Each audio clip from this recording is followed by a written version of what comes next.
Bismillah. Baiklah, Assalamualaikum warahmatullahi wabarakatuh. Waalaikumsalam warahmatullahi wabarakatuh. Selamat pagi teman-teman. Salam sejahtera untuk kita semua. Alhamdulillah, puji syukur kita panjatkan kepada Tuhan Yang Maha Esa karena berkat hidayahnya kita masih diberikan nikmat kesempatan dan kesehatan sehingga dapat berkumpul secara virtual dalam Zoom meeting hari ini. Sebelumnya perkenalkan saya Ferdinand Yakub selaku moderator pada webinar kali ini. Seperti yang telah teman-teman ketahui, hari ini kita akan mengikuti CBMA Series yang ke-21 dengan tema Safety Leadership Compliance with Mining Operator Supervisor yang akan dibawakan oleh Bapak FRP, Deep-Fed, Grade C, PGDM, selaku HSE dan Training Practitioner. Bagi teman-teman yang baru bergabung, program CBMA Series merupakan salah satu program webinar rutin yang diadakan oleh tim Research and Development yang tentunya dinaungi oleh Bima Sabaratum Group. Dan CBMA Series kali ini merupakan yang ke-21. Bima Sabaratum Group merupakan perusahaan yang bergerak di bidang konsultan pertambangan, konstruksi, lingkungan, dan berbagai macam bisnis lainnya. Salah satunya adalah Bengkel bin Haji Pariju yang ada di kantor cabang kita di Lampung. Baiklah, adapun susunan acara kita pada hari ini yaitu pertama pembukaan, yang kedua kata sambutan dari Direktur Utama Bima Sabaratum Group yaitu Bapak Haji Erik Wijaya STMT. Ketiga, penyampaian materi oleh Bapak Repi Deep-Fed Grade C PGDM selaku HSE dan Training Practitioner. Keempat, sesi tanya jawab dan terakhir penutup.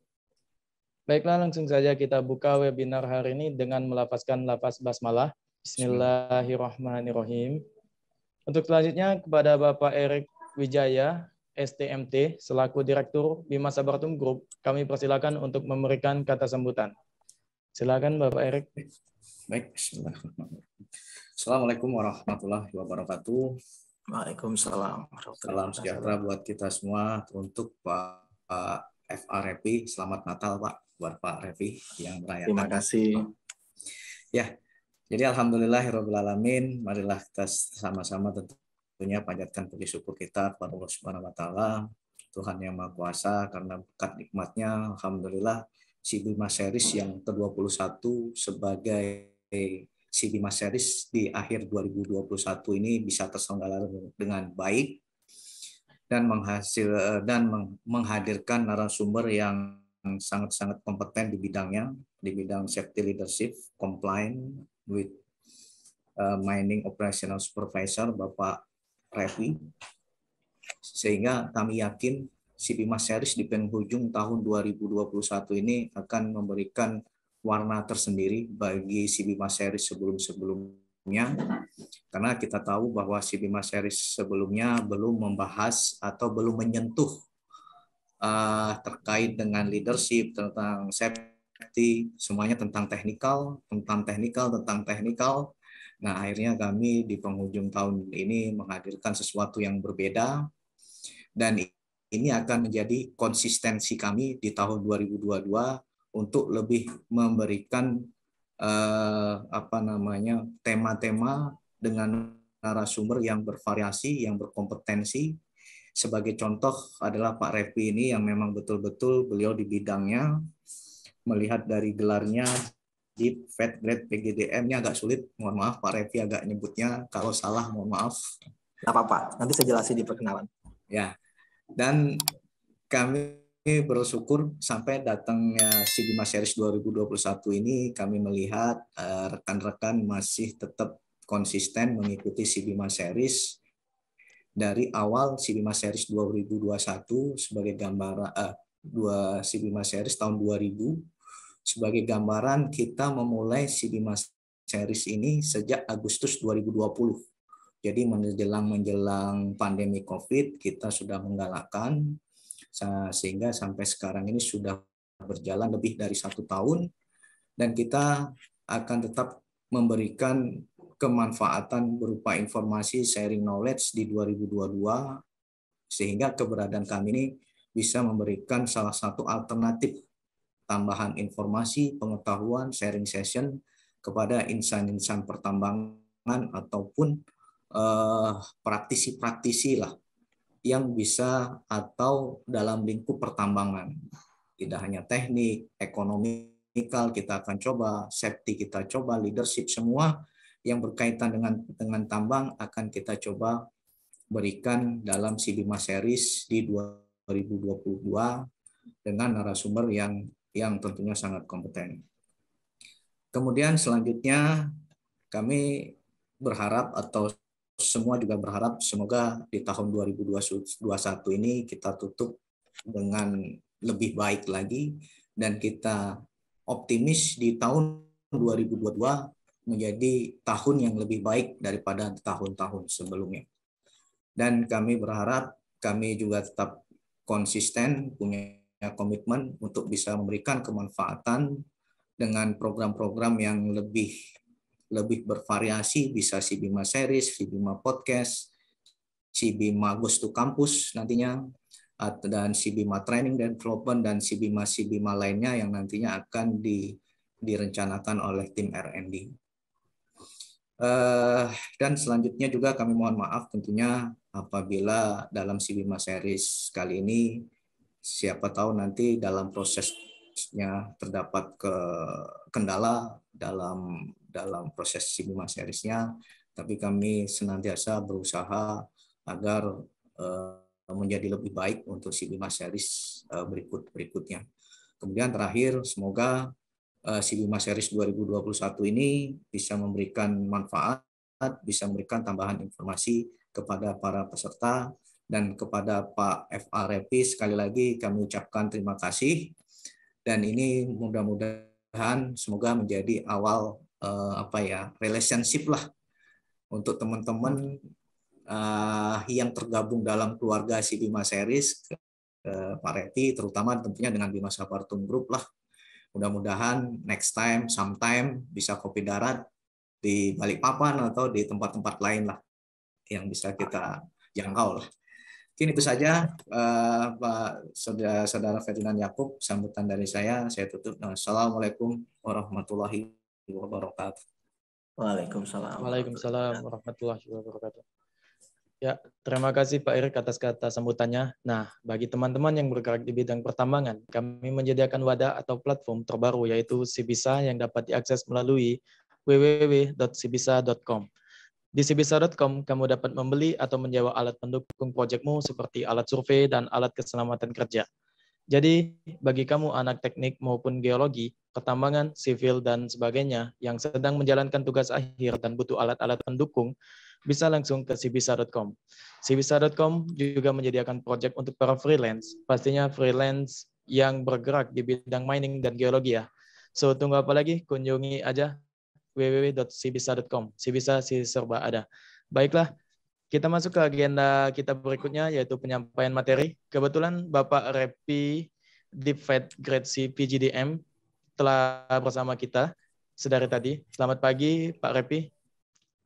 Pagi. Apa kabarnya, Bapak? Baik, syukur, puji Tuhan. Oke. Alhamdulillah. Baik, bagaimana Bapak? Apa sudah bisa mulai untuk pemaparan materinya, Bapak?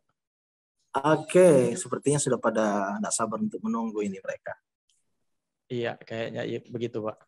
Baiklah, kalau gitu kepada Pak Repi Deep Grade C PGDM, kami persilakan untuk menyampaikan materi. Silakan, Oke, Bapak. Baik, terima kasih dari pihak penyelenggara.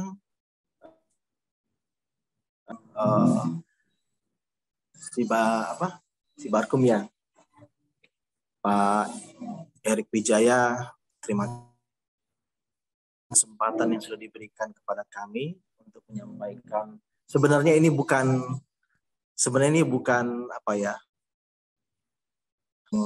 menganggap bahwa kita ini pintar atau kita ini tahu, tapi ini saya sharing tips kalau bagaimana seorang pemimpin itu bisa, ya, namanya juga judulnya safety leadership compliance nih, maksudnya kepemimpinan yang berjiwa safety atau berjiwa K3 atau berjiwa keselamatan kerja, kemudian dikomplaikan dengan pengawas operasional tambang, itu dalam bahasa Indonesianya. Seperti kita ketahui, pengawas operasional tambang itu tidak bahasanya dia, katanya dia itu tidak ada menyinggung soal K3, tapi isinya, ya, perannya, tanggung jawabnya, dan accountable-nya itu yang mengatakan demikian. Oke, baik, saya akan mulai saja. Nama saya FREP ya, saya dari Balikpapan, Kalimantan Timur. Saya berdarah campuran Minahasa, Sulawesi Utara, dan Dayak, Kalimantan Tengah, Dayak Maanyan. Nah, itu nenek saya. Dan saya sudah lama tinggal di Balikpapan, sekitar 45 tahun. Seumuran sekarang lah ya, nanti tahun depan itu genap 46. Kemudian sudah berkeluarga, ya sudah pasti ya, berkeluarga, kemudian memiliki 2 putri. Kemudian kalau untuk karir di bidang K3 itu sejak tahun 97, ya, sejak tahun 97 itu diawali dengan migas dulu, habis migas, oil and gas. Kemudian di tahun 2005 lah saya mulai mengenal yang namanya batu bara. 2005 itu saya bergabung dengan Madani Talata Nusantara. Ya. Macam-macam ya, saya nggak akan sebutkan CV-nya. Nah, untuk yang tadi, yang deep fat, grade C baru PGDM. Jadi deep fat itu Diploma Vocational Education and Training. Itu dari Australia. Itu dari Management Institute of Australia, itu Queensland. Tapi ada tapinya, Bapak-bapak, Ibu-ibu dan teman-teman sekalian, saya enggak ke negaranya, itu online. Ya, saya enggak ke negaranya sana di Queensland sana, enggak, tapi itu online. Ya, itu diploma ya. Kemudian certificate. Nah, itu Workplace Health and Safety. Itu kalau dibilang di sini itu bahasanya kalau itu juga dari Australia juga, itu New South Wales, Australia ya. Itu juga sama, ujiannya online juga. Saya ikut kuliahnya, bukan ya. Itu saya kuliah karena ada yang kasih masuk ya. Ada pengenal bekas atasan saya, ekspat dari Australia, dia diperkenalkan dengan dosen di sana, akhirnya saya bisa masuk ya. Yang seharusnya pakai IELTS atau TOEFL ya. Syaratnya harus 7,0 ya segala macam. Tapi ya bahasa Inggris kita ini hanya otodidak aja ya. Nah, itu sertifikat tingkat sarjana. Kalau di Indonesia itu sama dengan sejajar dengan S1. Kalau di sana itu sejajar dengan Bachelor of Honor. Karena dia 4 tahun, kan? 4 tahun ini cuma 6 bulan saya ambil. Ya, bukan 4 tahun tapi 6 bulan yang pendidikan. Cuma kalau mau disetarakan dengan AQF itu Australian Qualification Framework, itu masuk di level 7 ya. Level 7 itu di atasnya S1 kalau untuk di Australia. Kalau Indonesia mungkin sama aja lah ya. Kemudian yang PGDM itu Postgraduate Diploma, sebenarnya bukan diploma manajemen tapi diploma strategic management and leadership. Nah, itu dia. Itu saya ambil di UK, United Kingdom. Itu pun online juga. Ya, jadi saya punya ijazah luar tapi nggak berfungsi di luar. Di Indonesia juga kurang berfungsi juga, tapi nggak apa-apa. Makanya ketika pihak penyelenggara dari Pak Yakub mau memperkenalkan diri waktu di jalur LinkedIn ya, platform, saya bingung saya harus menyampaikan apa ini. Untuk titel malu juga karena beda sama Pak Erik, mungkin ada STMT. kalau kita nggak masuk sebetulnya itu. Tapi karena beliau mencoba ya sudah, saya masukin aja. Ya memang sih itu selevel ya, yang PGDM itu selevel dengan S2. Tapi kadang-kadang saya malu karena titel Indonesia kan jelas ya, STMT, MPD, SPD. Kalau kita nggak ada itu. Tapi nggak apa-apa ya, kita sharing aja. Ya, baik, nggak masalah Pak. Ya, jadi malu kadang-kadang ya Pak Erik, malu lah sama teman-teman yang lain yang semua kita tidak ada S-nya soalnya di belakang. Lanjut.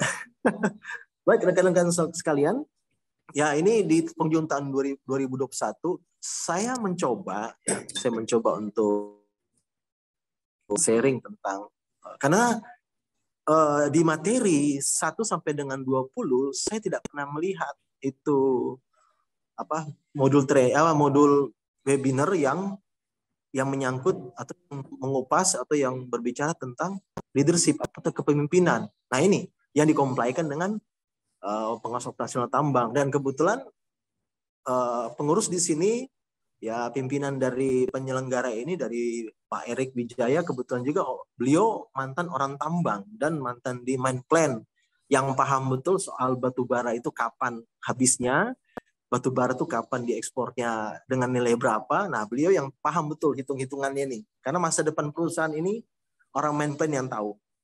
Ya, kira-kira begitu ya, Pak Erik ya. Oke, jadi gitu ya sekedar ini. Jadi saya kadang-kadang nggak pede aja kalau yang hadir nanti ini ada dari mahasiswa, dari kalangan profesional atau bahkan yang seprofesi dengan saya. Kemudian dari kalangan SDM. Nah, yang dari kalangan SDM ini yang sebenarnya lebih paham tentang regulasi. Ya, saya hanya pelengkap saja sebetulnya kalau untuk menyampaikan di sini. Ya mungkin jika ada yang salah dalam penyampaian materinya ini, ya mohon dibetulkan, dikoreksi. Ini juga cuma sharing, ya bukan berarti untuk leadership itu harus begini, enggak harus begitu. Ya ini cuma sharing saja berdasarkan pengalaman saya ya selama di tambang. Kalau dihitung semua dari HSE dari tahun 97 itu sekitar hampir 24 tahun sih di HSE-nya sebenarnya. Tapi beda-beda kan, ada yang di oil and gas, ada yang di mining, ada yang di tambang emas juga. Atau di Pulau Opi sana dengan Capital Group. Baik, rekan-rekan semua lanjut.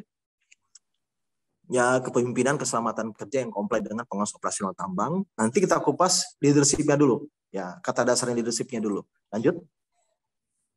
Nah, yang namanya kepemimpinan itu pasti ada pengikut, satu orang leader, dan untuk mencapai tujuan, goal.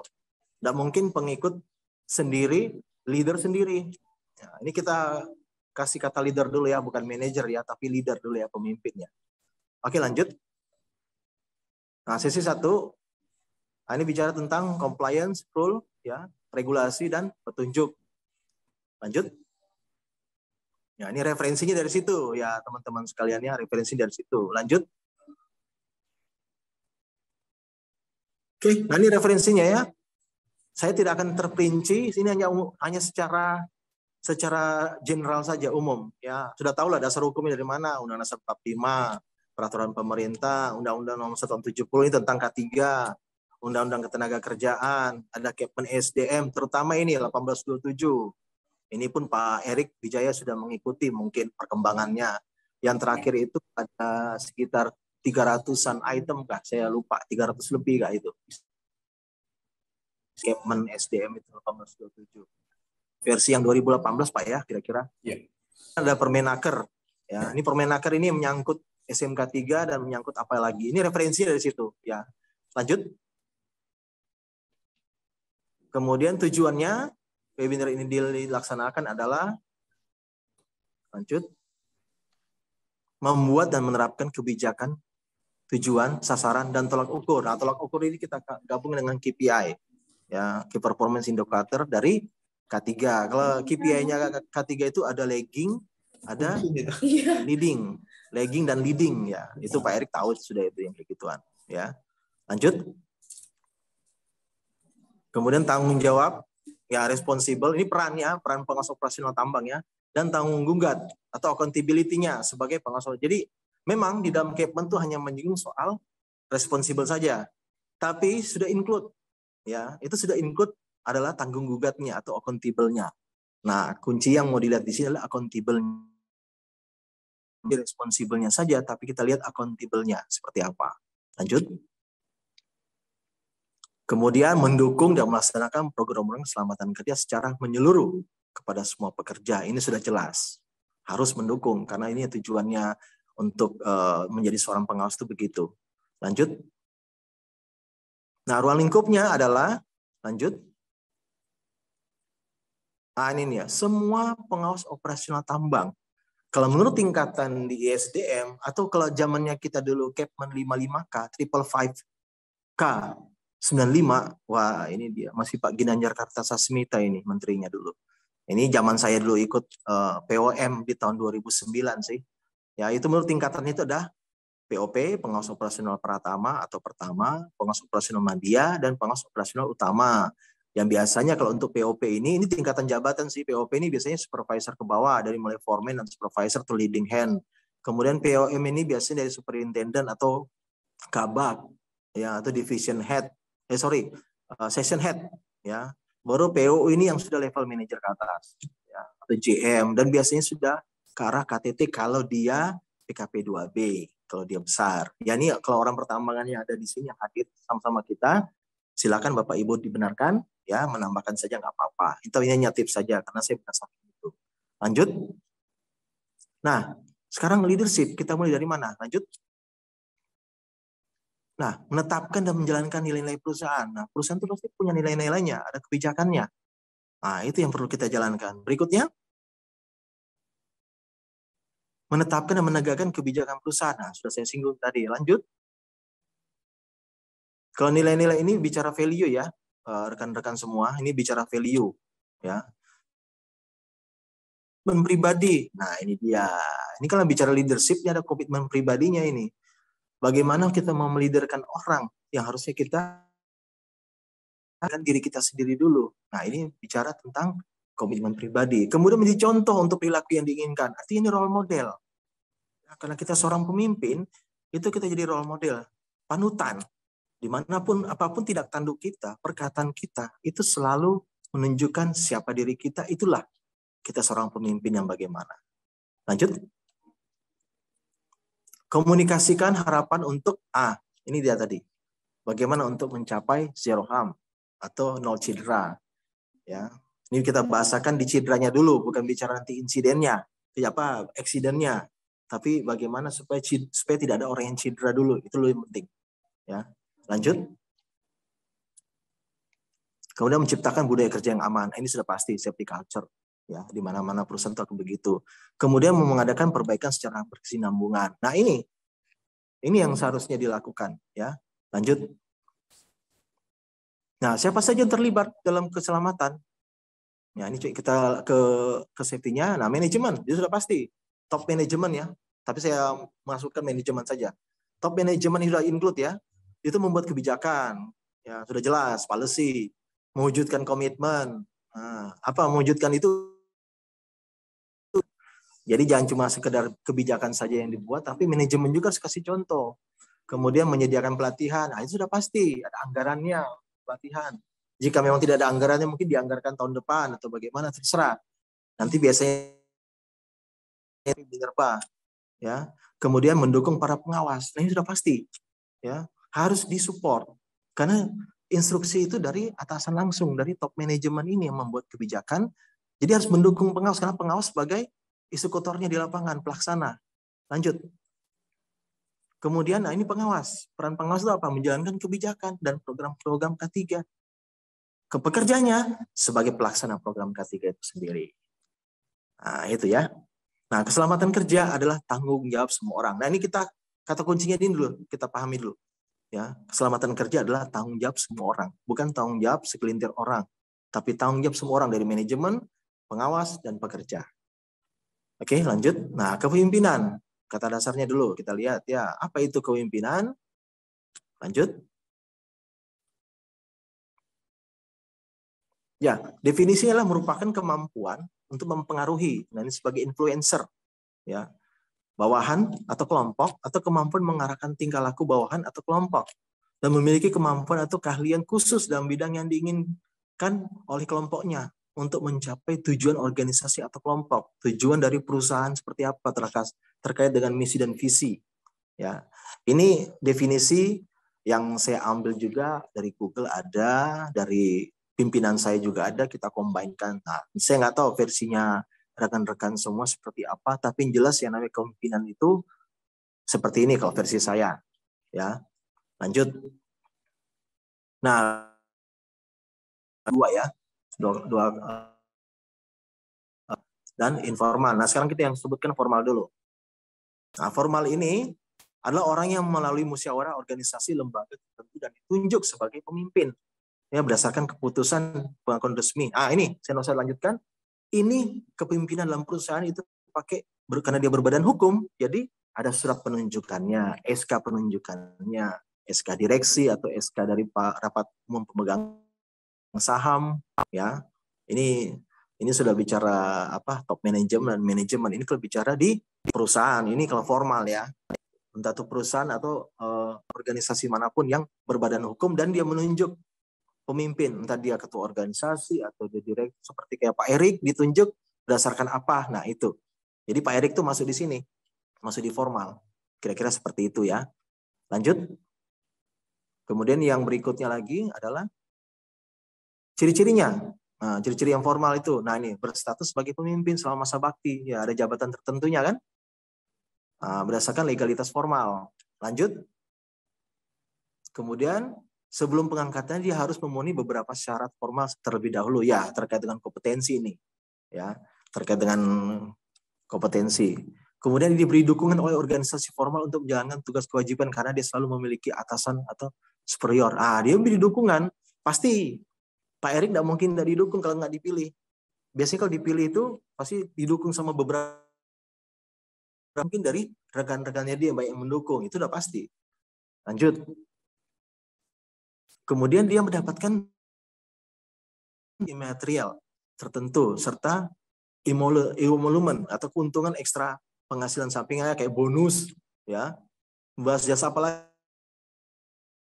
Perusahaan dia seorang direktur utama misalkan. Yang tidak didapat oleh karyawan biasa. Nah, itu udah pasti. Ya, itu pasti berbeda. Itu sudah jelas. Ya. Lanjut. Dan dia bisa mencapai promosi atau kenaikan pangkat formal. Dan dapat saja dimutasikan. Nah, itu udah jelas ya. Kalau yang formal nih. Nah, apabila dia melakukan kesalahan-kesalahan, dia akan dikenai sanksi dan hukuman. Nah, ini juga sudah jelas. Pemberhentian kah? Atau warning kah? Itu sama kayak kita di perusahaan lah ya. Dan selama dia menjabat kepemimpinan, dia diberi kekuasaan dan wewenang antara lain untuk menetapkan sasaran organisasi dan mengambil keputusan-keputusan penting lainnya. Nah, ini terkait dengan kepemimpinan yang formal di dalam suatu organisasi atau perusahaan yang biasanya berbadan hukum dan biasanya ada penunjukan SK-nya. Lanjut. Lanjut. Nah, yang informal, informal di luar ya. Lanjut. Orang yang tidak mendapatkan pengangkatan pemimpin memiliki sejumlah kualitas unggul. Dia mencapai kedudukan sebagai orang yang mampu mempengaruhi kondisi psikis dan perilaku suatu kelompok atau masyarakat. Nah, kalau dari ini pasti rekan-rekan sudah bisa menebak ini kepemimpinan seperti apa. Tapi kita lihat ciri-cirinya dulu. Lanjut. Di ciri-ciri itu dijelaskan. Ya. Tidak memiliki penunjukan formal atau legitimasi sebagai pemimpin. Ya, biasanya konsumen tunjuk. Kemudian kelompok rakyat atau masyarakat menunjuk dirinya dan mengakuinya sebagai pemimpin. Terakhir, saya lanjut lagi. Sorry, bukan terakhir. Dia tidak mendapatkan dukungan dari suatu organisasi dalam menjalankan tugas kepemimpinannya. Nah, ini ciri-cirinya yang informal ya. Dan biasanya tidak mendapat imbalan balas jasa atau imbalan jasa itu diberikan secara sukarela. Itu terserah mau dikasih bagaimana. Itu rembuk ya, musyawarah. Tidak dapat dimutasikan, tidak ada promosi dan tidak memiliki atasan. Dan apabila dia melakukan kesalahan, dia tidak dapat dihukum. Hanya saja kepercayaan dan hormat orang terhadap dirinya berkurang. Nah, status pimpinannya berlangsung selama bersandingnya. Nah, ini saya tambahkan untuk yang informal ini yang berlaku di adat-adat setempat. Kayak di pemimpin suku, ya, pemimpin intinya itu di rumah juga termasuk nih kalau kita sebagai kepala rumah tangga sebagai imam ya, terus tidak berbadan hukum sih, tapi kelompok-kelompok kecil ya, kelompok-kelompok masyarakat suku-suku tertentu daerah-daerah setempat yang mengakui namanya adanya budaya-budaya setempat. Nah, ini yang dimaksud itu, entah dia kepala suku, entah dia bahasanya kalau dalam organisasi di luar yang ilegal dia kepala gangster. Seperti itu ya. Ini leadership-nya seperti itu ya untuk yang kepemimpinan yang informal ya. Oke, lanjut. Nah, kesimpulannya adalah secara efisien pemimpin formal dan pemimpin informal itu dapat menduduki jabatan kepemimpinannya disebabkan karena adanya faktor-faktor tertentu. Nah, tadi sudah kita lihat berdasarkan ciri-ciri yang tadi ya. Seperti penunjukan kalau di musyawarah karena warisan atau garis keturunan. Nah, ini yang mungkin kayak di di United Kingdom ya, itu Pangeran Charles, Ratu Elizabeth yang kepemimpinan itu turun temurun, termasuk di Jepang juga ya. Termasuk di Jepang juga begitu ya, itu kaisar ya kan, seperti itu ya. Ya memang dia berbadan hukum, tapi itu juga kan turun temurun bahasanya. Ya, jadi itu agak susah kalau mau dibilangin formal gitu ya. Sulit ya, karena mereka nggak mau dibilangin seperti itu, karena mereka kan menganggap negara ini adalah milik mereka, karena mereka dari kerajaan. Ya, karena kebutuhan zaman atau tuntutan situasi dan kondisi yang pada saat itu. Ini terkait dengan yang tadi. Ya. Lanjut, itu kesimpulannya. Nah, sekarang kita lihat apakah Anda seorang pemimpin atau pengikut. Ya, kita lihat aja nanti. Nah, ciri-cirinya itu ada, pemimpin itu pendengar yang baik. Kalau pengikut itu pembicara yang baik. Entah dia vokal.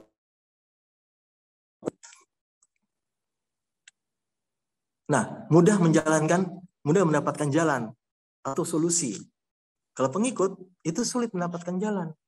Ya, karena dia bawaannya ya itu tadi, dia tidak mau mendengar, dia taunya hanya dia yang berbicara gitu loh. Keluh kesahnya didengar. Kemudian mengambil keputusan, decision maker. Nah, kalau pengikut itu menghindar keputusan, itu mayoritas paling banyak. Menghindar ya. Kalau udah kejadian menghindar. Kalau pemimpin harus diambil, harus dihadapi. Lanjut. Membuat jadi mudah. Nah, kalau pengikut, kita yang anak buah lah ya bahasanya ini, itu membuat jadi sulit. Kemudian optimis kalau seorang pemimpin itu. Kalau yang pengikutnya itu mudah menyerah. Kadang-kadang begitu. Tidak semua sih, tapi kadang-kadang begitu. Kemudian pemimpin itu masuk akal. Nah, dia memberikan hal-hal yang masuk akal. Kalau pengikut itu kadang tidak masuk akal itu. Ya mungkin dari sisi pengetahuan wawasan dia kurang. Mungkin ya. Kemudian, nah ini tadi, pemimpin itu dia hadapi masalah. Kalau pengikut, kalau bawahan itu menghindar masalah. Itu sudah pasti. Jarang sih ketemu yang, bahkan ada juga sih pemimpin yang menghindar dari masalah. Banyak ya. Kemudian kalau seorang pemimpin yang baik, dia mengakui kesalahannya. Kemudian kalau pengikut itu saling menyalahkan. Ya, di antara kita sudah saling menyalahkan itu. Ya, banyak sih yang seperti itu. Ada juga sih yang saling menyalahkan antara pemimpin. Untuk pembaruan. Ya. Kemudian yang pengikut itu menjelaskan mengapa hal itu tidak bisa dilakukan. Bingung dia menjelaskan gimana. Dan mau ngikut dia secara kayak kemajuan teknologi dia tidak mau ikut. Kalau pemimpin ya itu antusias. Kalau pengikut sudah pasti nurut. Ya kan? Nah, kalau pemimpin itu bersikapnya selalu positif. Mudah-mudahan. Ya, positive thinking. Mudah-mudahan leader-leadernya positive thinking. Nah, ini bersikap negatif paling banyak kalau pengikut. Ada juga sih pengikut itu yang sikapnya positif, tapi ini kemudian mencari kekuatan bawahan. Betul kan? Memajukan, apresiasi. Jadi kalau kekuatannya apa sih dia? Bawahan kita ini. Nah, kalau yang pengikut sesama kita saling mencari kelemahan masing-masing. Itu dia. Ya. Nah, kenapa mau jadi pemimpin? Ya, pasti ada alasannya. Ini alasannya. Dan ini normal. Ya, normal ya. Normal alasannya. Status jabatan sudah pasti. Ya. Peningkatan gaji ini juga sudah pasti. Manusiawi. Ya. Meskipun kita tidak menginginkan, tapi otomatis di perusahaan seperti jadi pencetus perubahan. Nah, ini juga udah pasti. Kalau kalau tidak ada yang jadi motoris ya sekarang, kalau tidak ada yang mulai mencetus, siapa lagi nunggu gitu loh. Nah, terus peningkatan kesempatan untuk kreativitas itu udah jelas ini. Ini udah jelas ya. Lanjut. Kenapa mau jadi pemimpin ya kan? Peningkatan kapasitas untuk memberi. Oh, bebas kita memberi. Nah, mudah-mudahan ini diberkahi. Kemudian sebuah keinginan untuk mengendalikan orang. Nah, ini influencer, mempengaruhi. Ya, itu kenapa mau jadi pemimpin? Sudah pasti mengendalikan, tapi mengendalikan yang seperti apa? Itu yang positifnya ya. Lanjut. Nah, itu mengapa kita mau jadi seorang pemimpin? Terus bagaimana jadi seorang pemimpin yang baik? Coba kita kupas di sini. Nah, jadi seorang pemimpin yang baik itu apakah melibatkan meeting, kemudian memberi instruksi, perintah, kemudian yang seperti di tank di bawah itu menunjuk seperti itu. Apakah demikian cara-cara kita? Ya, itu tergantung gaya masing-masing. Lanjut. Nah, pemimpin yang baik adalah sebagai contoh yang baik, berpengetahuan. Nah, itu role model, dijelaskan di awal tadi. Dia harus punya skill, pengalaman, dan segala macam. Kalau nggak punya, ya mungkin dia punya bakat. Ya, dia punya bakat tertentu. Ini biasanya yang fresh graduate membangun kepercayaan di antara bawahnya. Itu udah jelas, saling percaya. Motivator tuh pelatih, pembimbing, penghubung, dan sebagai guru. Penghubung ini antara manajemen dengan karyawannya. Terus konsisten, jangan pelin-pelan. Itu pemimpin yang baik seperti itu. Seharusnya jadi demikian, tapi nggak tahu ya. Kalau memang ada pemimpin yang tidak demikian, ya rekan-rekan golongkan sendirilah dia pemimpin yang baik atau tidak. Kemudian peduli dan mau mendengarkan keluhan. Nah, ini udah pasti. Ya kan, peduli dan mau mendengarkan keluhan. Terus menggunakan waktu dengan bijaksana. Nah, dia harus tahu cara mengatur waktu, time manajemennya seperti apa. Dia mau pakai Fishbone kayak dia mau pakai Pareto, ya terserah. Ya, tools yang dipakai terserah.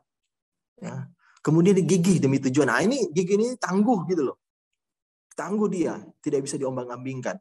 Terus bersedia untuk berkompromi. Nah, ini juga wajib ini. Ya, kalau bisa berkompromi, jangan seenaknya kan gitu. Terus memberi kebebasan yang bertanggung jawab, artinya kita percaya. Ya, kita percaya. Lanjut.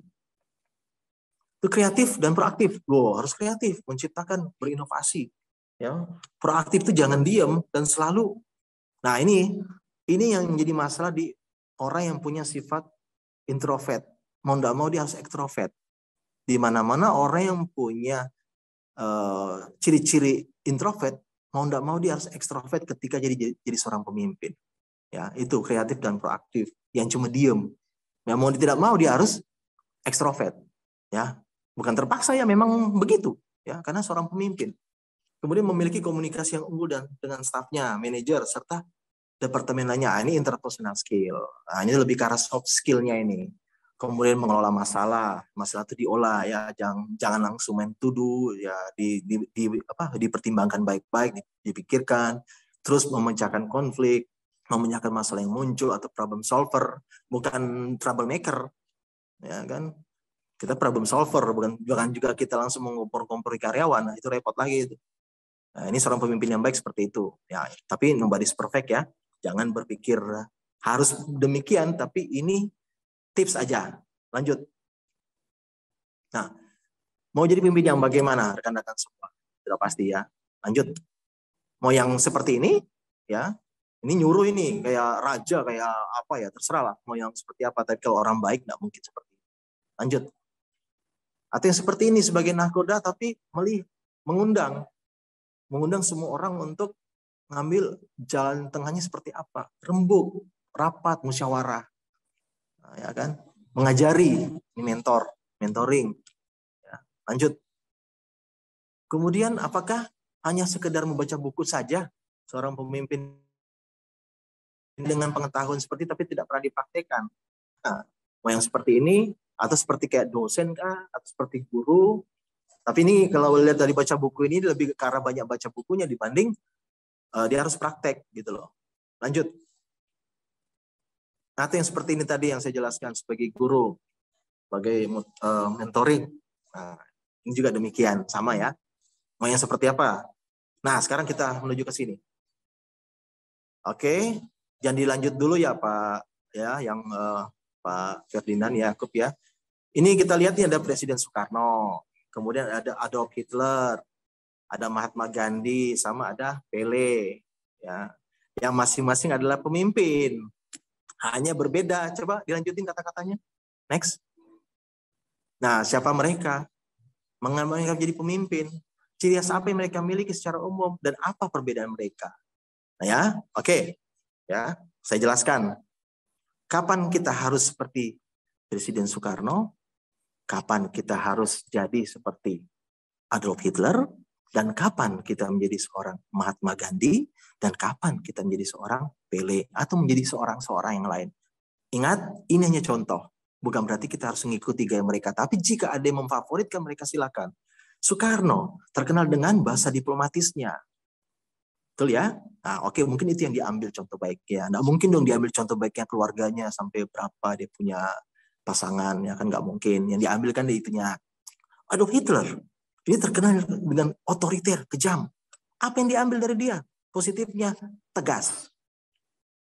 Ya, bukan marah-marah loh, tegas. Tegasan yang diambil dari si Adolf Hitler ini. Kemudian Mahatma Gandhi, dia terkenal dengan apa dia? Filosofi, filsafat hidup. Itulah yang diambil. Ya. Pele apa yang diambil? Strateginya. Strategi dia sebagai seorang pemain bola. Dia kan pemain bola dunia ini, Pele ini.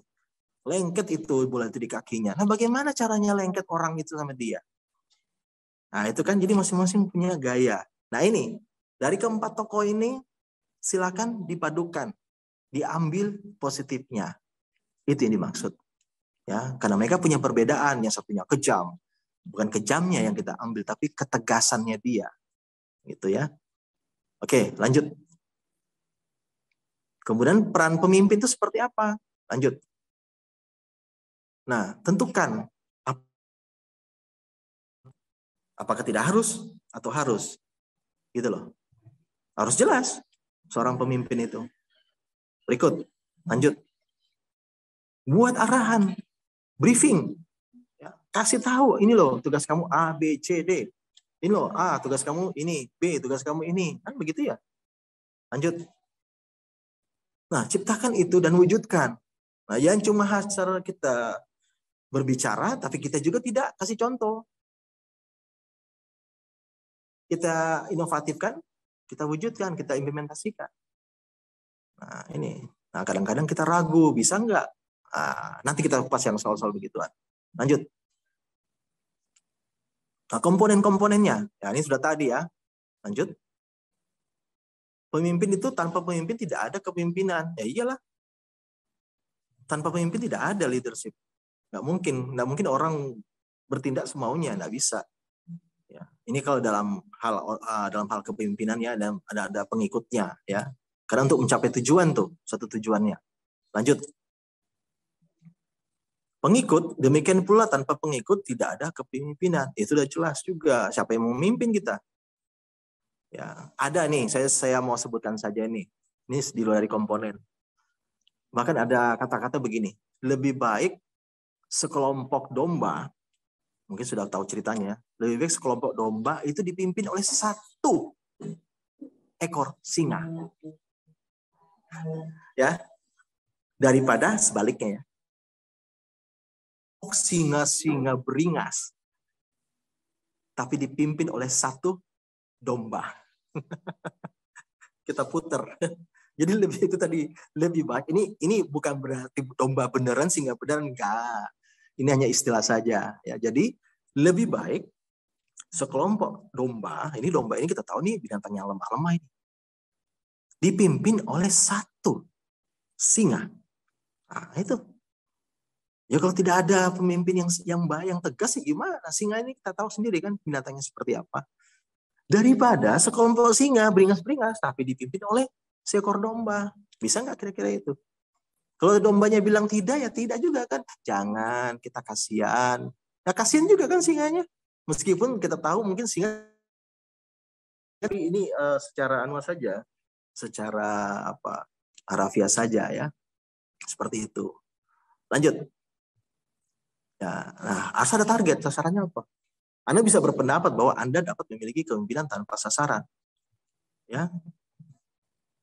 Tapi tetap yang namanya target itu ada. Karena masing-masing perusahaan itu ada.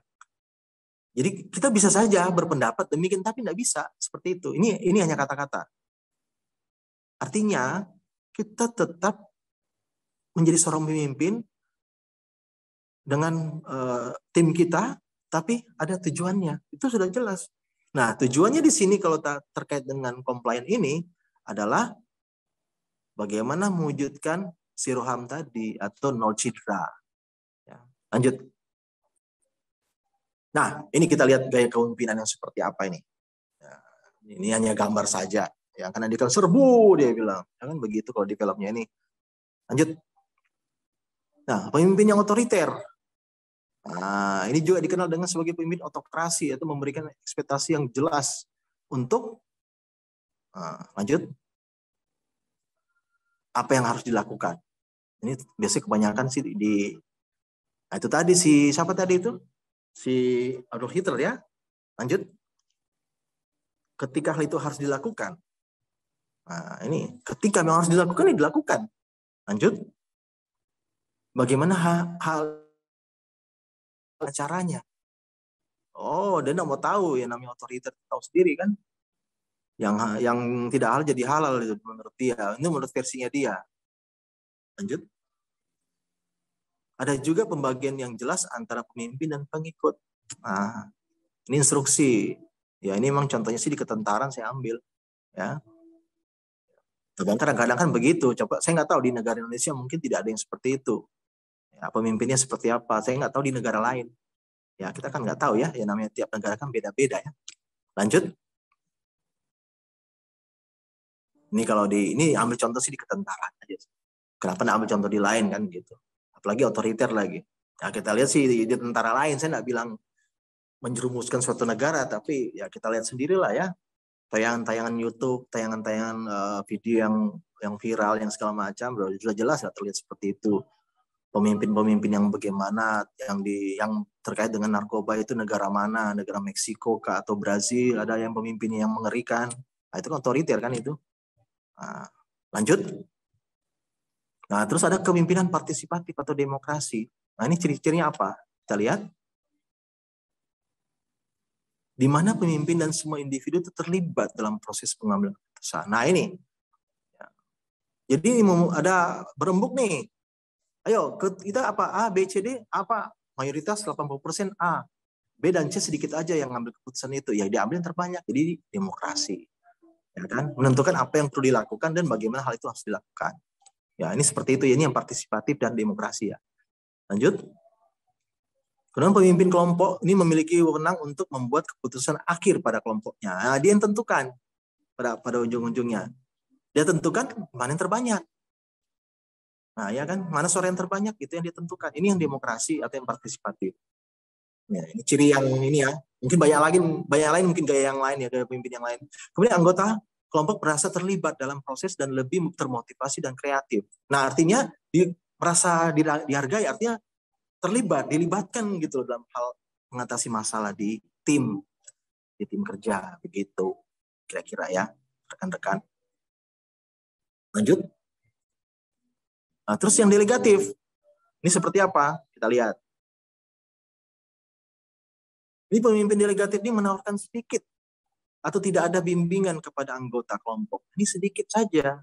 Atau bahkan tidak ada bimbingan sama sekali. Delegasi ini, karena dia milih-milih orang gitu loh. Memilih mana yang dia percaya. Dia delegasikan semacam kayak job pending kalau di perusahaan, atau siapa back to back-nya ini, atau dia memilih siapa kalau dia seorang manajer, siapa pemimpinnya, apa superintendennya yang dia pilih. Nah, itu delegatif namanya. Gitu loh. Lanjut. Kemudian mempercayakan pengambilan keputusan itu ke anggota kelompok. Nah, ini ada kelemahannya nih. Ya kan, kalau dia pas sudah ada timnya yang dia percayakan itu yang ngambil keputusan, tapi keputusan salah. Bahkan mungkin kelompoknya itu ngambil keputusan yang semena-mena. Mentang-mentang dia yang dipercayakan oleh atasan yang lagi cuti, dia berbuat seenaknya. Nah, ini ada sisi negatifnya. Ya, kalau nanti ada negatif. Positifnya dia percaya. Negatif tentu masing-masing gaya ini ada posisi positifnya, ada negatifnya. Itu sudah jelas ya. Lanjut. Nah, akhirnya pemimpin ini bertanggung jawab atas keputusan yang dibuat. Nah, itu. Delegatif ini salah satunya apa? Kayak nakoda kapal. Ya, nakoda kapal itu tercatat di Sabandar, dia nakodanya. Tapi ketika mualim dan orang-orang kapal itu berbuat ilegal di tengah laut, yang ditangkap Pol Air sama sama TNI Angkatan Laut, itu kapalnya. Siapa nakodanya? Nakodanya dipanggil. Ya kan? Dia tidak berbuat, tapi karena dia yang tercatat sebagai nakoda, dia ditangkap. Tuh, akhirnya pemimpin bertanggung jawab atas keputusan yang dibuat. Coba. Nah, ini sisi negatifnya. Tapi kita kembali lagi ke arah tanggung gugat ini. Ini yang cocok nih, tanggung gugat untuk seorang pemimpin. Makanya hati-hati rekan-rekan ketika nanti besok-besok jadi pemimpin, jadi leader, jangan sembarangan juga kita mendelegasikan sesuatu kepada seseorang yang tidak kita ketahui kapabilitasnya dia. Nah, kita harus lihat dulu, sudah kita pelajari kan selama kita jadi pemimpin di situ. Nah, itu dia. Lanjut. Nah, ini hanya contoh saja ya, salah satunya ya Steve ya. Lanjut. Kemudian paternalistik. Nah, ini laki-laki nih. Kalau di Minang sana ini perempuan. Nah, ini laki-laki. Suatu jenis gaya kepemimpinan manajerial biasanya digunakan oleh laki-laki yang dominan. Nah, ini laki-laki yang dominan ya. Di mana kekuatan organisasi mereka digunakan untuk mengontrol dan melindungi staf bawahan yang diharapkan setia dan patuh. Ini yang kepemimpinan yang paternalistik. Seperti itu. Gaya laki-laki nih. Dan pemimpinnya memang laki-laki semua. Nggak ada yang perempuan. Gitu loh, yang namanya paternalistik ini. Ya. Ini laki-laki dominan kan? Contohnya seperti itu. Ya mungkin ini bukan di organisasi, ya mungkin lebih banyak ke arah suku-suku ya. Suku-suku kayak melanjutkan marga kayak suku kayak orang etnis Batak nih, baru Minahasa, baru orang timur yang Ambon atau NTT, ya kan. Marganya lanjut gitu ya, marga nama belakangnya, nama besarnya lanjut, nanti dia yang jadi seorang pemimpin. Nah ini nih, ya, ini ya kepemimpinan yang paternalistik. Contohnya nih, contoh gambarnya ini. Lanjut. Nah contohnya seperti ini ya. Ini contoh aja, ya, gitu ya. Ngikut sana. Ini kadang betina aja sih, bukan jantan. Cuma maksudnya ngikut semua gitu loh. Karena dia dominan laki-laki. Ya. Lanjut. Nah, sekarang kita padukan kepemimpinan yang tadi. Yang otoritarian itu yang otoriter, delegatif, sama partisipatif. Ya, mungkin kurang satu ya, paternalistik yang belum ada ya. Oke, coba kita padukan gaya-gaya kepemimpinan yang tadi dijelaskan. Tadi. Ini kita tambahkan tadi ada yang kurang, yang kita tambahkan paternalistik ya. Coba kita gabungkan, itu yang betul. Tapi ada tapinya. Nobody's perfect. Tidak semua orang itu bisa. Tapi bagaimana caranya kita bisa padukan itu saja dulu. Dasarnya itu dulu yang penting. Ini kan bicara gaya kepemimpinan. Dan tiap orang punya gaya memimpin yang berbeda-beda. Tidak sama. Ini hanya contoh saja. Jika rekan-rekan punya contoh yang lain, atau rekan-rekan seprofesi dengan saya juga punya contoh yang lain, atau teman-teman mahasiswa punya contoh yang lain, atau Pak Erik dan timnya di Sabarkum ya punya contoh yang lain, silahkan. Go ahead aja, nggak apa-apa. Ini hanya contoh saja. Bukan berarti saklek harus mengikuti yang ini. Ya, lanjut. Nah, pilihan itu ada pada Anda sendiri. Anda mau yang bagaimana? Karena Anda punya gaya masing-masing. Dan jadilah diri Anda sendiri. Jadilah diri kita sendiri sebagai seorang pemimpin yang bagaimana. Ya. Tidak bisa dipaksakan, tapi itulah. Itu tadi saya bilang, kalau yang tadi yang dipaksakan itu yang introvert ya, mau enggak mau ya. Orang yang punya sifat introvert, ciri-ciri introvert, mau enggak mau harus ekstrovert. Karena pekerjaannya menuntut dia harus begitu, mau enggak mau ini. Ya. Tapi dipaksakan Pak, ya mau seperti apa? Saya juga tidak bisa bilang tidak. Karena kita dipilih gitu loh. Nah, sementara kita dipilih untuk maju. Tapi seandainya Pak, kalau kita dipilih terus kita enggak mau, ya itu terserah Anda. Kalau tidak mau ya nggak apa-apa juga. Atau mau resign dari perusahaan itu. Saya sudah jelas nggak mau Pak, saya nggak cocok jadi pemimpin itu. Tapi kok malah saya yang dipilih gitu loh Pak. Ya udah terserah Anda, kalau Anda mau keluar aja. Keluar aja, nggak paksakan. Tapi ingat, kalau perusahaan sudah mempercayakan, berarti itu kan itu kesempatan yang perusahaan berikan kepada kita. Gitu loh. Ya, jangan sampai itu tidak diambil. Tapi kalau Anda belum siap untuk jadi seorang leader, ya sudah, tangguhkan Pak, cari yang lain dulu. Silakan. Ini biasanya kebanyakan orang yang introvert sih kebanyakan ya. Saya nggak tahu ya, kalau ada yang mungkin punya pendapat lain silakan. Tapi itu yang apa. Kemudian lanjut. Nah itu Anda sendiri tadi ya. Lanjut. Oke, coba kita latihan strategi kepemimpinan. Ya. Lanjut. Nah ini ada kemampuan atau skill ya, sama percaya diri. Nah, hati-hati. Kemampuan ini dalam bahasa Inggrisnya kita kompetensi aja lah. Ya. Ini ada percaya diri sama kemampuan. Itu ada rendah, tinggi, tinggi. Nah, kita coba dulu, karena ini jangan tanya sama saya nanti jika ada pertanyaan, Pak itu dasarnya dari mana diambil itu Pak? Pak itu parameternya apa? Nggak usah tanya sama saya parameternya nanti. Nah, soalnya kalau nanti kita jawab parameter nanti berbeda-beda. Wah itu Pak berdasarkan pendapatnya ini, teorinya itu, dan segala macam. Ya ini cuma saya ambil berdasarkan pengalaman saya, bukan saya menciptakan sih. Ya, ini hanya mengambil secara pengalaman saja. Ya. menurut versi saya sih, bukan berarti parameter dari mana ya. Ini percaya diri sama kemampuan atau kompetensi. Coba kita lanjut. Nah, yang diharapkan targetnya adalah apa? Percaya diri dan kompetensi itu sama. Ya, sama tingginya. Tapi kembali lagi, ini kan hanya pencapaian, hanya target atau yang dimau oleh organisasi. Tapi jika tidak bisa ya juga tidak bisa dipaksakan. Tapi seyogyanya seperti ini yang cocok. Ya, ini menurut versi saya ya. Ya, rendah, tinggi, tinggi. Lanjut.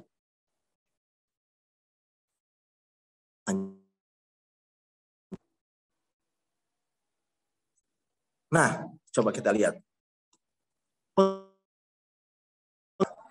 Ini kalau percaya dirinya tinggi, tapi kompetensinya kurang. Contoh saya singgung nih. Contoh sedikit aja. Contoh Anda bisa bawa motor, tapi tidak punya SIM. Tinggi kan percaya dirinya kan? Tapi kompetensinya punya enggak? Sama dengan operator. Dia tahu mengoperasikan unit karena di pengalaman sebelumnya. Tapi di perusahaan yang sekarang, dia bukan ditunjuk sebagai operator itu, tapi operator mesin yang ini. Misalkan di pengalaman dia ditunjuk sebagai operator doser. Tapi ketika dia di perusahaan sekarang itu operator eskavator. Sementara di simpernya dia itu atau sim perusahaan itu eskavator, bukan. Dia tahu itu dan dia berkompetensi. Dia percaya, tapi dia tidak ada kompetensinya. Maksudnya tidak ada kompetensi begini. Kompetensinya dia itu di perusahaan yang lama betul, tapi bukan di perusahaan yang sekarang. Itu dulu yang dipahami. Ya, jangan sampai berpikirnya, wah Bapak berarti tidak boleh dong Pak begini. Berarti itu sama aja dengan membatasi orang. Bukan. Ini sebagai penunjukan aja, karena kebutuhan dari manajer produksi dimintalah dia dioperasikan sebagai operator eskavator, bukan doser. Sementara doser ada. Tapi ada tapinya, karena dia mau coba bawa, nah itu kan dia percaya dirinya tinggi tuh. Itu juga hati-hati. Tapi kompetensinya tidak ada, meskipun dia pengalaman, tapi tidak ada izin gitu loh. Ya, anggap aja SIM itu syarat izin mengemudi ya sama. Ya, simper itu SIM perusahaan atau kimper, kartu izin mengemudi perusahaan itu kan orang yang sudah dites, sudah jelas itu. Gitu loh. Meskipun dia pengalaman lama membawa doser. Ini contoh yang percaya diri tinggi, tapi kompetensinya kurang. Jadi sebagai leader, yang kita lakukan adalah pengawasan khusus, pengawasan ekstra. Kemudian yang berikutnya ini percaya dirinya rendah, tapi kompetensinya juga rendah. Ya dikasih nasihat lah, dilatih, dididik, ya. Kemudian dikasih petunjuk, latihan, di briefing, dikasih tahu. Ini biasanya yang manajemen training. Manajemen training dikasih banyak briefingnya. Ya, bahasa sekarang ada yang bilang development supervisor ya. Nah, itu. Gitu ya. Kemudian latihan, terus sabar. Wah, ini dia. Kita sebagai seorang pemimpin harus sabar melatih dia. Gitu loh. Ini yang manajemen training nih, yang fresh graduate. Percaya dirinya rendah, tapi ada juga kompetensinya masih rendah. Cocok sudah. Sudahnya dia belum berpengalaman, orangnya juga nggak pede. Nah, selesai sudah. Gimana sebagai seorang pemimpin? Nah, itu ya. Ini caranya tips saja. Kita kasih nasihat, kita latih, kita mentoring, ya, segala macam. Tadi sudah dijelaskan di awal tadi ya. Gitu ya, rekan-rekan. Kemudian ada yang kompetensinya tinggi, tapi percaya dirinya rendah. Nah, ini nggak pede. Nah, ini harus diberdayakan. Bagaimana caranya? Kasih pujian. Kasih pujian itu, oh, kamu hebat kok sebenarnya. Kamu begini kok. Kalau menurut saya lihat kamu itu bisa bawa loh. Dan ini begini-begini, tapi jangan bilang, tapi kemarin nggak bisa. Nah, jangan ngomong kalimat seperti itu lagi. Cukup kita kasih motivasi, tapi jangan ada embel-embelnya lagi. Itu yang perlu dipahami sebagai seorang pemimpin. Yang membangun, ya, terus memberikan. Kita berikan tanggung jawab. Ya, kita develop dia. Ini yang punya kompetensi bagus, tapi percaya dirinya kurang gitu. Nah, gitu ya. Jadi pinter-pinter kita lah caranya membimbing orang itu seperti apa. Ini sih lebih ke arah banyak motivator nih sebagai seorang leader. Untuk yang percaya diri kurang tapi kemampuan tinggi, itu yang memberdayakan, pujian, membangun, memberikan. Nah, kita kasih pujian. Tapi jangan nanti istilahnya sudah dikasih pujian dibanting pula, diangkat dibanting lagi. Wah, gitulah. Nanti orang Sumatera bilang atau orang Tapanuli bilang, macam mana pula kau? Aduh, sudahnya diangkat, masih ditinggal lagi 3 kali kau. Nah, gitu ya. Muncul nanti kalimat seperti itu. Tidak juga seperti itu ya. Nah, kemudian, nah ini yang sesuai target. Ya kan? Percaya dirinya tinggi, dan juga dia punya kompetensi yang tinggi. Nah, ini cocok. Itu kita percayakan ke dia, delegasi. Terus kasih hormat. Hormat itu maksudnya apa? Kasih apresiasi. Ya. Kita harus respect sama dia. Sama tim kita yang seperti itu. Ya. Jadi jangan posisi Anda takut tergeser. Ini kebanyakan ini. Kebanyakan seorang pemimpin takut tergeser kan. Ya. Banyak itu yang kejadian seperti itu. Padahal rezeki itu sudah ditentukan. Kan gitu. Ya. Nanti untuk yang nomor HP nanti minta sama panitia ya. Silahkan nanti minta nomor HP saya sama panitia. Nah itu ya. Ini gambaran saja ya. Lanjut. Jadi targetnya adalah percaya diri tinggi dan itu target. Tapi kalau tidak tercapai target ya sudah. Tinggal cara ngakal ini seperti apa. Ya, ini aja dikasih pakai skema begini. Mana yang percaya dirinya tinggi tapi kompetensi rendah itu harus diapain? Diawasi betul-betul. Ya. Kemudian percaya dirinya rendah, kompetensinya rendah. Waduh, gimana caranya dia supaya dia bisa ya? Itu kan maksudnya. Nah, seorang leader itu seperti apa? Ya, ini terutama bagi rekan-rekan mahasiswa nih yang baru nanti akan jadi leader nih, leader masa depan. Nah, ini skemanya. Saya nggak tahu apakah sudah pernah dapat skema profesional. Apakah sudah pernah dapat skema seperti ini atau belum pernah? Saya kurang tahu. Tapi yang jelas ini pribadi saya. Karena saya lama juga di training. Dari tahun 2003 saya juga banyak menyelidiki, banyak memberikan bahasanya itu survei-survei, terus analisa-analisa lah. Nah, ini salah satunya ini yang saya coba gali ya. Bukan berarti saya menemukan, saya bukan penemunya. Cuma maksudnya ini saya coba sharing sama teman-teman yang seperti ini. Ini karangan sendiri sih sebenarnya. Tapi kalau pernah ketemu yang seperti ini berarti mungkin suatu kebetulan aja mungkin kami sama versinya. Ya, itu mungkin seperti itu. Lanjut. Nah, ya ini sama ya. Jangan dibiarkan tanpa pengawasan, itu yang tadi. Jangan asumsikan, jangan terlalu banyak pekerjaan. Artinya jangan dikasih banyak beban kerja. Arti yang rendah-rendah ini. Percaya diri rendah, kemampuannya rendah. Jangan ya. Terus jangan kelola yang kecil-kecil saja. Artinya jangan dipercayakan dengan tanggung jawab yang kecil. Tanggung jawab yang besar dipercayakan ke dia. Seperti itu. Bagaimana Pak nanti kalau jadi masalah? Berarti kan Anda seharusnya sudah bisa mengukur orang itu bisa atau tidak. Kan begitu. Loh, Anda kan memberikan kepercayaan kepada bawahan, nanti besok-besok kamu jadi job training saya kalau kamu dicuti. Kan berarti kan Anda sudah tahu kemampuan dia. Gitu loh. Ini maksudnya ya. Kalau jangan kasih yang kecil-kecil aja. Coba kasih tanggung jawab besar. Supaya jadi pemimpin dia. Kan gunanya kita sebagai leader ini kan untuk menciptakan leader lain. Itu ya. Kalau mengikuti pendapatnya siapa tuh? Maxwell. Kita menjadi pemimpin supaya kita menciptakan pemimpin-pemimpin yang lain. Gitu loh. Ya. Lanjut. Nah, terus silahkan menggunakan gaya kepemimpinan yang berbeda, situasi yang berbeda. Nah itu tadi skemanya sudah saya coba. Nanti mungkin kalau nanti ada peserta rekan-rekan yang minta di-share, ya silahkan dari pihak panitia atau penyelenggara untuk share materinya, go ahead aja. Kasih jaga nomor HP saya, silahkan. Nanti saya coba bantu apa yang saya bisa bantu. Lanjut. Kemudian tidak ada suatu ukuran cocok untuk semua. Solusi untuk pemimpin tertentu. Tadi yang gaya-gaya pemimpin tadi itu tidak ada yang cocok. Maksudnya nobody's perfect ya. Jadi jangan berpatokan harus jadi seperti ini. Itu yang di seminarnya, di webinarnya Pak Revi seperti ini. Enggak seperti itu. Ini menggunakan gaya masing-masing saja. Rekan-rekan punya gaya. Ini hanya petunjuk saja. Ini hanya sharing saja. Bukan berarti saklek harus mengikuti yang begitu. Enggak. Ya, ini hanya sekedar ini saja. Memang saya tidak tayangkan video ya. Spesies saya ada sih. Kalau saya diberi waktu banyak untuk webinar ini, ya mungkin akan saya tayangkan video-video tentang leadership seperti apa.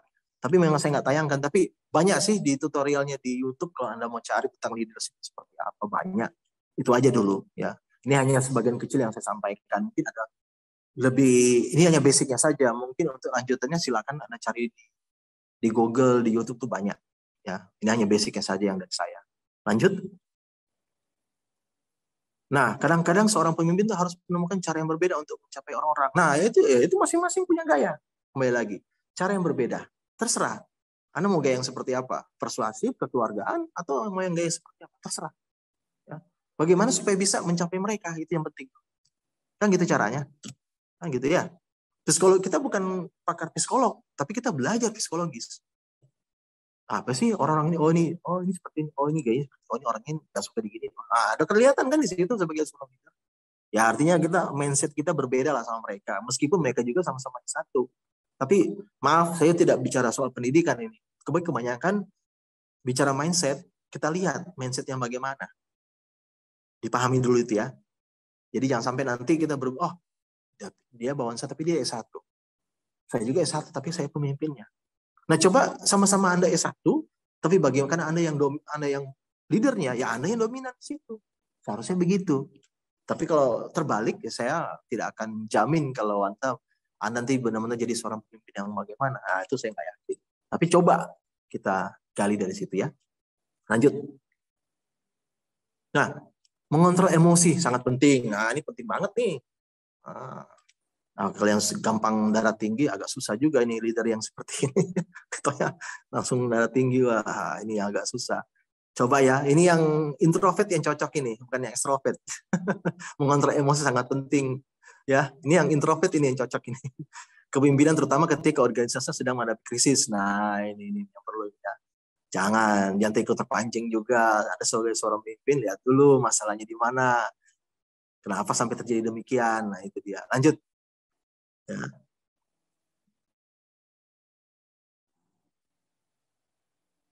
Ya. Nah, kepemimpinan macam apa Anda? Ya, Anda pilihlah. Mau yang seperti apa terserah. Padukan aja itu yang tadi yang otoriter, yang paternalistik, yang delegatif, ya, sama yang lainnya. Lanjut. Lanjut. Nah, ini delegasi ya, tahu apa yang dikerjakan dan didelegasikan dan apa yang harus Anda lakukan sendiri. Lanjut. Ini tadi yang delegatif. Tahu kemampuan orang yang Anda delegasikan. Nah, ini itu yang saya jelaskan tadi. Lanjut. Luangkan waktu untuk menjelaskan tugas kepada mereka dengan jelas dan tepat. Nah, ini ketika Anda mau cuti misalkan atau mungkin ada waktu-waktu lain selain dari jam kerja. Ya, bergaul lah seperti apa. Nah, itu kan di luar jam kerja ya. Go ahead aja. Lanjut. Kemudian atur kerangka waktu tujuannya harus selesai sesuai permintaan Anda. Nah, Anda atur lagi mana baiknya. Cari yang baik, itu time management. Mau pakai Pareto atau Fishbone, terserah. Itu toolsnya itu mana yang Anda mau pakai. Ya, go ahead aja. Di Google ada itu, Pareto dan Fishbone itu. Fishbone itu dari Jepang. Kalau Pareto saya kurang tahu dari mana. Tapi kalau ada yang tahu di sini ya, Anda bisa Anda paparkan sendiri lah ya. Lanjut. Kemudian delegasi adalah alat yang baik untuk melatih seseorang. Nah, ini paling cocok memang. Tapi ada resikonya memang. Itu tadi. Mau tidak mau kita harus ambil keputusan karena kita nggak ada di tempat. Ya keputusan yang diambil oleh mereka secara mufakat itulah yang harus kita hargai. Itu delegasi ya. Adalah alat yang baik untuk melatih. Artinya ini paling cocok nih toolsnya ini untuk delegasi. Delegatif ya. Pemimpin yang delegatif. Gaya kepemimpinan yang seperti itu. Lanjut. Menindaklanjuti dan minta saran. Nah ini. Jangan mentang-mentang Anda seorang leader, nggak perlu minta saran. Wah ya salah. Ingat loh, bawahan kita, tim kita, itu bisa saja ada yang lebih pintar daripada kita. Contoh nih. Contoh yang sekarang aja. Saya coba bagikan tips. Tapi ketika ada versi lain yang menurut Anda itu berhasil, tapi lebih daripada yang saya jelaskan di sini, silakan itu dilakukan. Gitu loh. Ya, jadi ini apa sih sifatnya take and give ya, jangan kita give terus tapi tidak pernah take ya, take and give lah ya, itu menindaklanjuti, follow up dan minta saran. Betulkah? Wah, kalau Anda seorang jadi pemimpin yang begitu bagus itu, berarti mau rembuk gitu loh. Tapi jangan bilang, tapi Pak atasan saya tidak begitu, jangan singgung di sini. Itu atasan Anda. Ini yang dimaksud ini Andanya ya, kita semua yang hadir di sini ya, bukan atasan kita ya. Tapi kalau Anda juga sebagai atasan di sini, leader, ya silakan Anda mau pakai yang mana terserah. Saya nggak cocok yang ini Pak, ya silakan Pak, Bapak cocok yang mana? Mbak cocok yang mana? Ibu cocok yang mana? Oke aja. Nggak ada yang cocok Pak, ya sudah. Berarti Anda mau pemimpin yang seperti apa nih? Kan begitu logikanya. Ya. Lanjut.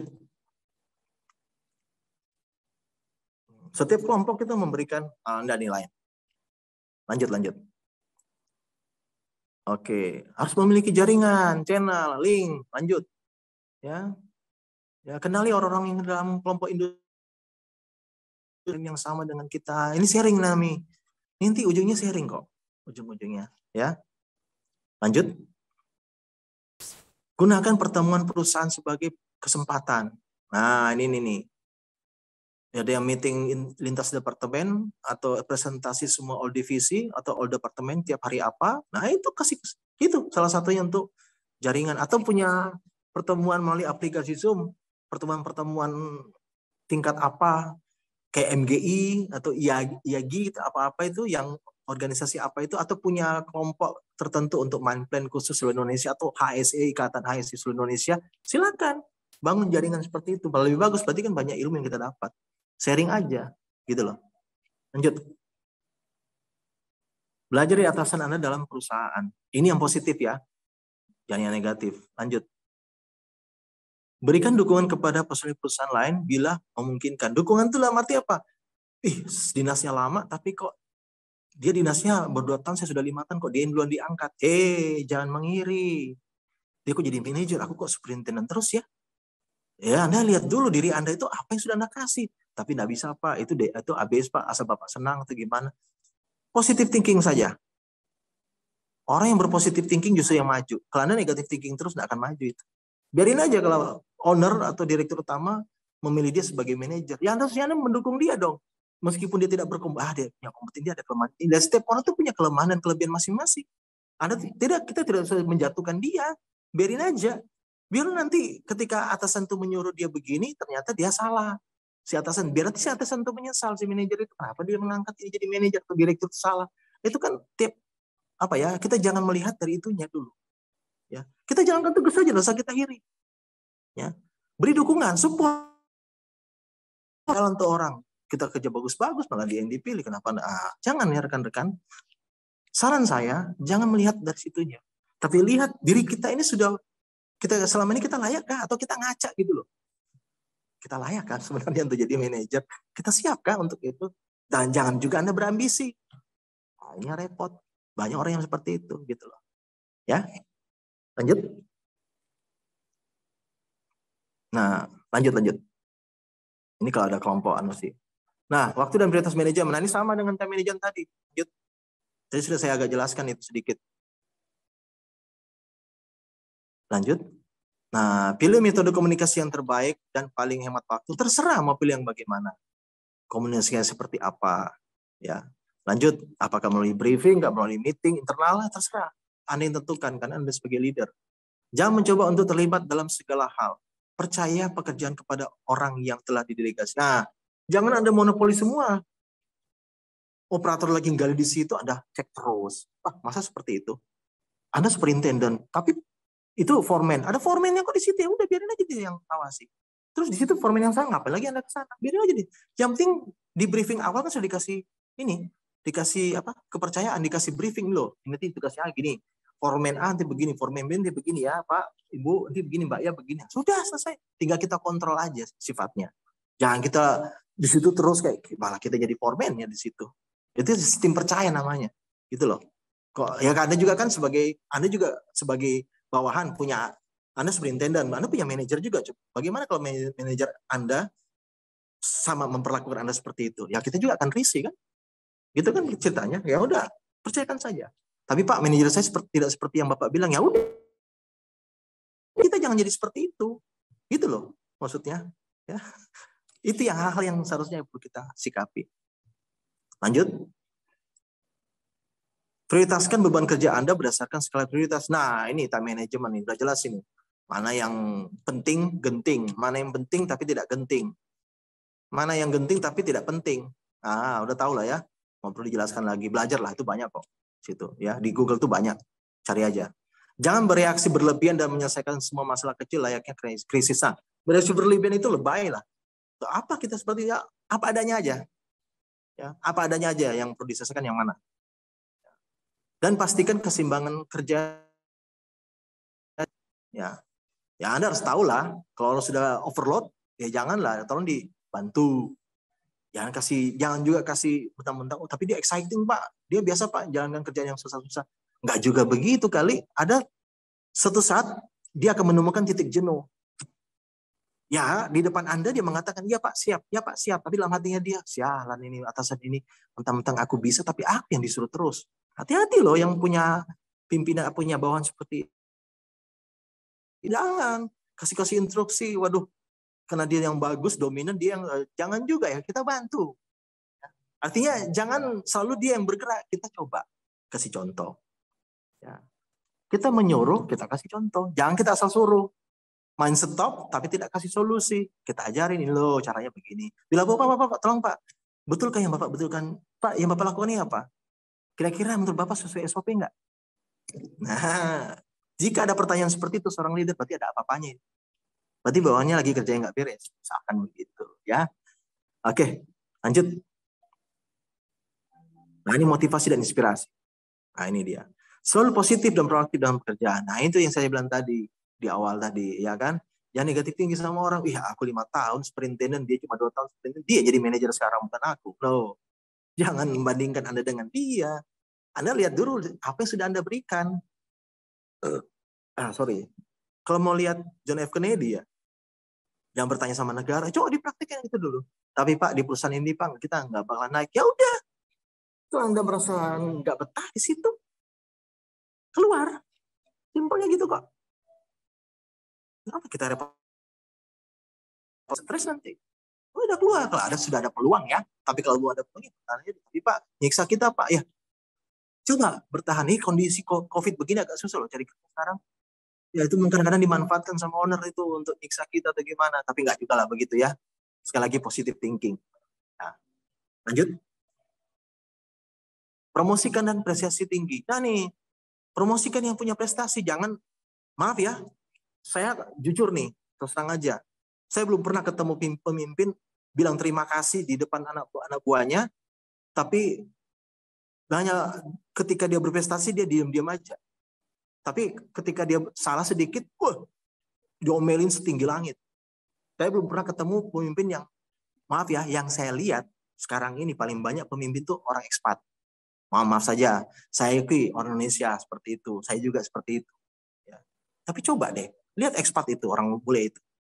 Dia kalau dia bilang tidak suka, tapi ketika dia menyadari kesalahannya, dia langsung minta maaf, sportif. Ini yang kita yang kadang nggak kita miliki. Nah itu coba. Ya saya bersyukur, saya di Italia, Amerika, Australia, ya dan mereka apresiasi banget. Ya, Repi, how long you can do it this job? You can finish? Maybe 3 hours, Pak. 3 hours ya, maybe. Yes, maybe. Because I don't know, Pak, what happened. I don't know trouble. I don't know bla bla bla bla. Aku bilang begitu. Oke. Seharusnya pekerjaan itu hanya 1 jam, tapi saya bilang 3 jam. Jangan bikin target sesuai dengan Anda bilang 3 jam. Pekerjaan itu selesaikan 3 jam. Bikinlah Anda bilang 4 jam atau 5 jam sama dia. Ini pengalaman saya ya sama orang bule, itu sama orang ekspat. Akhirnya ketika pekerjaan itu selesai di luar dari target yang kita tentukan, misalnya 1 jam aja, senang dia itu. Tapi jangan coba-coba 3 jam sudah Anda kerjakan, tapi belum selesai. Ditagih itu sama dia. Semua ekspat sama. Oke, you finish? How about your commitment? How about your commitment, my friend? You told me 3 years you can work, you can finish this job. But now look, itu tuh hati-hati. Ya. Saya pernah terlambat 1 menit. Good morning Pak. Yes, good morning Repi. Itu belum terlambat. Pas terlambat besoknya, good morning Pak. Yes, good afternoon Repi. Hanya selisih 1 menit saja dibilang good afternoon, malu sekali kita. Nah itu saya belajar ya. Jadi saya bisa mengintrospeksi. Oh ternyata ekspat seperti ini. Itu positifnya diambil. Ya, itu diambil seperti itu. Oke, lanjut. Jadilah pendukung bagi orang yang melewati masa-masa. Nah, ini nih. Seharusnya kita berempati ke tim kita yang lagi bermasalah. Jangan sampai mengganggu pekerjaannya dia. Kita dekatin. Empati ya, bukan simpati loh ya. Kalau simpati nanti Anda ikut terbawa arus oleh dia juga, menangis juga. Empati saja. Empati itu cukup menunjukkan Anda sebagai seorang leader. Tapi Pak, bagaimana Pak kita yang seorang wanita ini, kebanyakan kan kita baper juga Pak. Ya iya memang Pak. Dicoba seperti apa cara kita membuat orang itu. Ya. Kemudian rayakan keberhasilan. Rayakan itu apa? Pesta kecil aja lah, maksudnya pesta besar aja. Itu bentuk apresiasi kita atas keberhasilan tim. Nah, ini seperti ini. Tidak ada budget dari perusahaan, ya budget sendiri aja lah, keluar uang sedikit, nggak apa-apa kok.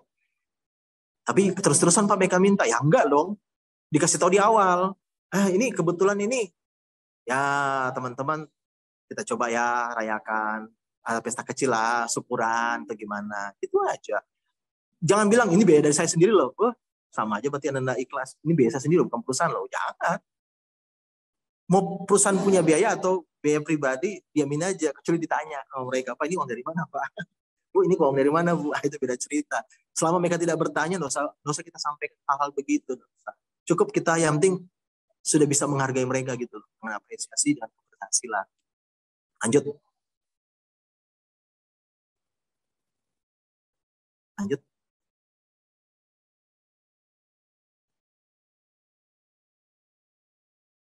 Nah ini, apa yang menjadi motivasi terbaik yang telah Anda terima di atasan? Apakah Anda menggunakan hal tersebut ketika Anda menjadi seorang pemimpin? Nah ini yang saya sampaikan tadi di awal ya. Motivasi apa saja, Anda bisa menjawab sendiri. Tidak usah jawab sekarang, tapi jawablah ke masing-masing pribadi masing-masing. Ya, lanjut. Nah, penyelesaian konflik, lanjut. Mungkin sudah saya jelaskan tadi di awal juga. Ini adalah bagian normal, diperlukan hubungan yang sehat. Nah ini, ya. Jangan kontrol emosi kita sebagai seorang leader, yang terbawa-bawa. Ya kalau kita darah tinggi ya nggak juga harus begitu kali. Ya kita cobalah menyelesaikan suasana itu seperti apa. Ya atau mungkin ada anggota timnya yang penyejuk di situ. Nah itu bisa juga dimanfaatkan. Bukan berarti kita manfaatkan ya. Artinya ketika dia memberikan ide seperti ini, ya kenapa kita nggak dengerin? Pasti tim itu ada yang keras kepala, ada yang pembangkang, ada yang bagaimana cara kita membawa mereka sih sebenarnya. Kalau bagi wanita mungkin keibuannya dimunculkan ya silakan. Itu saya bilang tadi di awal. Apa? Lanjut. Ya selalu tetap tenang dan mendengarkan semua dari semua sisi. Kita dengarin apa sih keluhannya, jangan langsung kita protes. Kalau belum apa-apa kita protes, kita bukan pemimpin yang baik itu. Ya kita dengarin dulu, apa sih maunya mereka. Nanti kalau sudah semua tenang, semua sudah semua oke, saya yang bicara sekarang. Pakai sistem brainstorming. Ya, atau brainstorming kan, jajak pendapat, kasih apa, Bapak maunya apa? Tulis di papan tulis ini. Ini maunya apa? Ini sih versi saya. Begini-begini. Nah, baru ini mau begini, ada yang mau begini? Ya Pak. Sepakati. Nah, itu yang betul. Dalam tim itu seperti itu. Itu. Lanjut. Nah, tahu kepribadian orang yang terlibat, ya harus tahu kita sifat-sifatnya dia. Kita kan seorang pemimpin. Lanjut. Dengarkan dengan empati. Ini sudah saya jelasin tadi. Lanjut. Empati ya, bukan simpati. Hindari penilaian pribadi. Nah ini kebanyakan kita sudah menilai secara pribadi. Salah kan? Tendensius ini namanya. Tendensi ke pribadi. Positif thinking aja dulu lah. Ya. Positif aja dulu. Tapi nanti bertanya sama saya nanti jangan yang arahnya Pak, saya pernah mendengar begini Pak. Gimana sih Pak gini? Juga begitu. Maksudnya bertanyalah yang ada di sini, ada di materi seperti apa. Nanti kalau jika ada sesi pertanyaan. Ya jadi hindari ya penilaian pribadi ya. Lanjut. Ini untuk penyelesaian konflik. Terus bekerja terhadap satu sisi dan melihat situasi dari sudut pandang lain. Nah ini dia. Jadi jangan kita selalu terfokus di situ. Coba kita lihat dari kenapa sih orang itu begini. Yang contoh nih, ini contoh saja nih. Ada orang kumpul-kumpul ngomong tapi ngelihatnya ke arah kita. Terus kita karena kita negatif thinking dianggap lagi bicarain saya ini. Belum tentu. Jangan pede dulu. Jadi lihat dulu, dia melihat kita kenapa ya? Karena pas kita lewat dia lihat lah. Tapi apakah ini kita dibicara? Meskipun juga ada sebagian membicarakan kita, tapi kita juga enggak harus menilai mereka seperti itu. Coba kita positive thinking aja. Tegur aja sapa biasa. Ada kan orang yang sensi begitu, ini kayak membicarakan saya. Saya ketika Anda lewat, mereka bicara tapi melihatnya ke arah kita. Seolah kita yang dibicarakan, padahal belum tentu kita yang dibicarakan.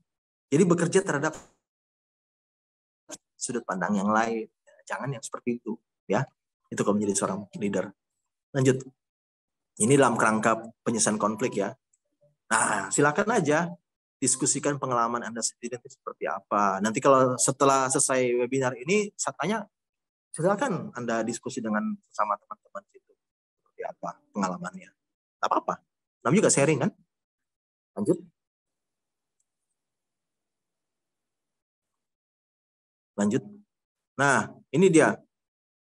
Safety leadership itu sebagai seorang pemimpin keselamatan, peran Anda itu sangat penting dalam tidak ada cedera untuk siapa saja, kapan saja. Ini mau coba dikupas bagaimana.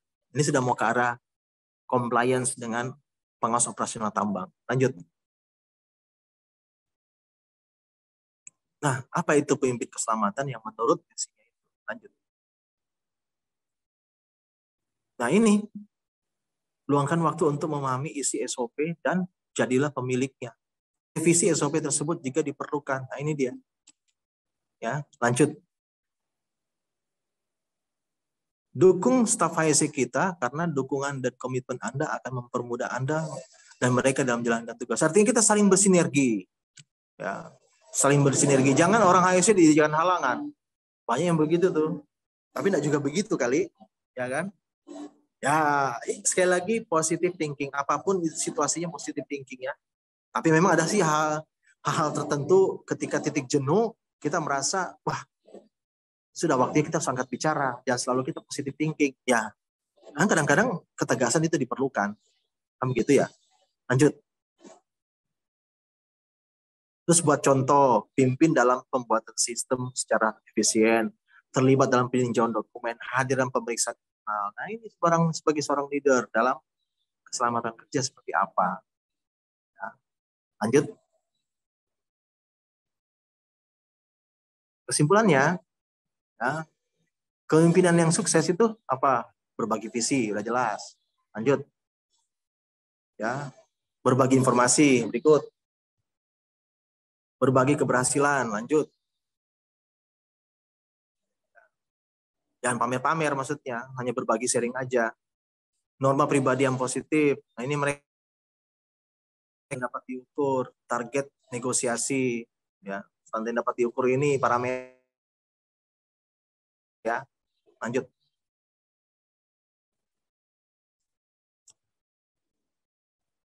Mereka memberikan, lanjut, umpan balik secara teratur, ya. Penilaian positif, pujian meskipun jatuh. Nah, ini dia meskipun jatuh, sudahnya dia jatuh, ada lagi. Tapi jangan pakai kata-kata pemanis juga sih. Kayak PHP begitu, jangan juga. Bahasanya dia jatuh, kamu bisa kok. Ya, mungkin sekarang belum waktunya aja kamu ke sekarat situ. Coba mungkin suatu saat kamu akan berhasil. Saat itu. Dan juga mungkin ada sih bahasa-bahasa kayak keberhasilan yang tertunda lah. Ya kalau kita lihat bahasa-bahasanya motivator-motivator tuh, saya nggak tahu apakah Anda percaya dengan mereka atau tidak. Intinya jangan ketika dia sudah jatuh, tambah pula, Pak, jangan bikin senang saya, Pak. Nah, kadang-kadang dia bikin seperti itu. Nah, saya nggak bikin senang kamu kok, karena saya juga pernah mengalami hal yang sama. Nah, itu pas kebetulan mengalami. Kalau kebetulan mengalami, ya Pak, gimana Pak? Ya, saya coba untuk, ya Bapak sakit, ya saya coba Pak untuk berempati seperti apa. Gitu loh. Jangan sudahnya dia jatuh, tambah kita bikin kata-kata yang seperti apa, Wah. Kasih motivasi. Versinya ya terserah Anda, nggak bisa kita paksa, terserah gimana. Ya kan, karena masing-masing punya gaya gitu loh. Lanjut. Nah, mereka menghindari, seorang leader itu menghindari apa? Terus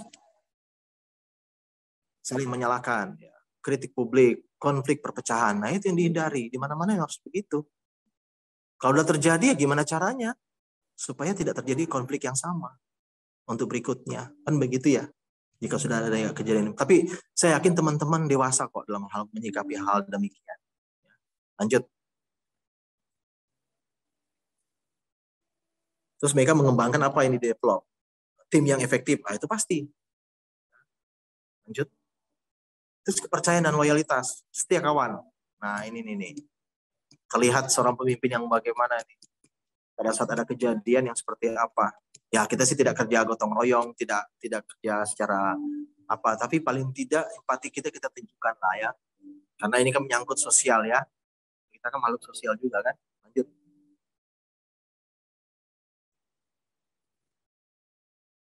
Mereka mengharapkan apa? Standar yang tinggi, udah pasti. Kinerja yang konsisten, udah pasti. Yang terbaik dari siapapun, itu udah pasti seorang pemimpin itu. Itu ya, Anda yang membina tim Anda seperti apa baiknya. Ya. Lanjut.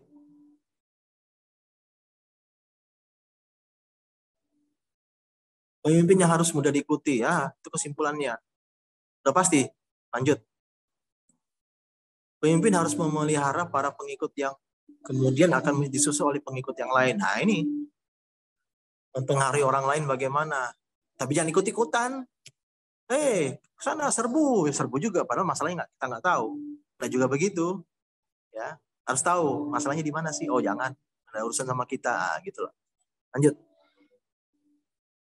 Kembangkan gaya Anda dan lingkungan dengan nyaman dan bersiaplah dengan perubahan berbagai lingkungan situasi. Nah, ini pemimpin yang mau ada yang perubahan. Silakan berinovasi sendirilah, seperti ya berkreativitas lah. Jangan lupa bawahan memandang Anda sebagai GPS. Nah, ini sebagai role model ya. Ya, itu bahasa saya sih, sebagai GPS, sebagai kompas, sebagai petunjuk lah bahasanya. Ya. Ingat, kita seorang pemimpin yang baik seperti apa. Standar yang Anda lewati adalah standar yang Anda terima. Ya, artinya kita sudah melalui itu, kita juga akan terima yang itu, gitu loh. Nah, mungkin kan, apa yang, ini bahasanya ini kayak karma gitu. Apa yang kita lewati bagus, apa yang kita lakukan itu bagus, ya kita akan memetik yang bagus juga. Tapi kalau kita melakukan hal yang jelek, ya hal yang jelek pula yang akan kita terima, gitu loh. Ya, lanjut. Nah, oke. Sebelum sesi kedua, ada pertanyaan? Dibatasi dulu pertanyaannya, tapi kalau mau pertanyaannya nggak sempat karena jam 1 saya udah mau berangkat ini ke luar ke tempat lain. Jadi dibatasi aja pertanyaan. Nanti kalau memang kurang puas, nanti bisa ajukan pertanyaan di nomor HP saya, nggak apa-apa, di WA. Nanti silakan bertanya, perkenalkan nama dirinya dulu, siapa, nanti apa yang mau ditanyakan silakan. Kalau ada jawabannya di modul ya udah, tinggal dilihat aja di modul seperti apa materinya. Lanjut. Silakan kalau mau pertanyaan, dibatasi Pak ya. Oke, terima kasih Pak Repi. Untuk para audiens, untuk sesi pertama tadi, kalau ada yang mau bertanya, silakan raise hand ke kolom chat kita. Untuk selanjutnya diikutin dengan pertanyaan yang ingin ditanyakan. Tadi sudah ada itu Pak Yakub yang terkait dengan teknologi seperti apa maksudnya? Oh ya. Apa pertanyaannya tadi? Pertanyaannya yaitu Bapak izin bertanya Pak, dengan perkembangan teknologi yang sangat cepat ini, apakah gaya kepemimpinan itu bergerak mengikuti zaman? Ya, terima kasih. Dari siapa nih? Mas Reza, Pak Reza atau siapa nih? Dari Bima Reza Bapak. Oke, untuk rekan Bima Reza ya, tolong. Itu pasti kita mengikuti. Namanya juga perubahan. Tadi kan ada kan tadi pencetus perubahan. Ya, nah, itu pasti kita akan mengikuti. Nggak mungkin enggak. Ya nggak mungkin dengan gaya kunonya kita, yang nggak bisa lah. Ini namanya juga harus tahu dari perkembangan zaman ya kita harus tetap mengikuti. Contoh ya kayak ini Zoom. Dengan adanya pandemi begini, mau nggak mau leader itu kadang-kadang meeting Zoom-nya di alasan lagi untuk tidak ikut meeting. Buktinya dia bisa di negaranya dia, dimanapun kita berada, tergantung jaringan, ikutlah meeting Zoom, gitu loh. Yang tadinya nggak tahu tuh aplikasi Zoom itu seperti apa, mau belajar, ya kan? Nah itu, ya nggak apa-apa, tetap kita ikuti perkembangannya seperti apa, gitu loh. Kita harus tetap mengikuti juga, nggak bisa kita diam di tempat stagnan begitu, enggak. Kita juga tetap mengikuti teknologinya seperti apa, jadi dianggap praktek lagi kita. Ya maksudnya paling tidak nggak semua harus kita pelajari secara detail, tapi paling tidak ada beberapa hal-hal dalam kemajuan teknologi itu yang perlu kita ketahui, gitu loh. Saya yakin semua kita bisa kok. Jadi tetap ya mengikuti pengaruh dari kemajuan teknologi, kemajuan zaman. Oke, ada lagi? Ya, terima kasih Bapak untuk penjelasannya. Pak Bima juga sepertinya udah cukup jelas. Udah ditambahin lagi di kolom komentar. Terima kasih katanya Bapak. Untuk audiens yang lain, barangkali ada yang mau ditanyain untuk sesi 1. Mungkin bisa dilanjutin Bapak untuk sesi kedua. Mungkin untuk audiens yang ingin bertanya lagi bisa ditambahkan ke kolom komentar lagi ya, para audiens yang lain. Oke. Terima kasih Bapak. Silakan untuk lanjut lagi. Oke, kita lanjutkan lagi. Sesi kedua ini, nah sekarang ini kata kuncinya. Peran pengawas operasional tambang. Ya, nanti ini terkait dengan regulasi sih sebetulnya. Lanjut.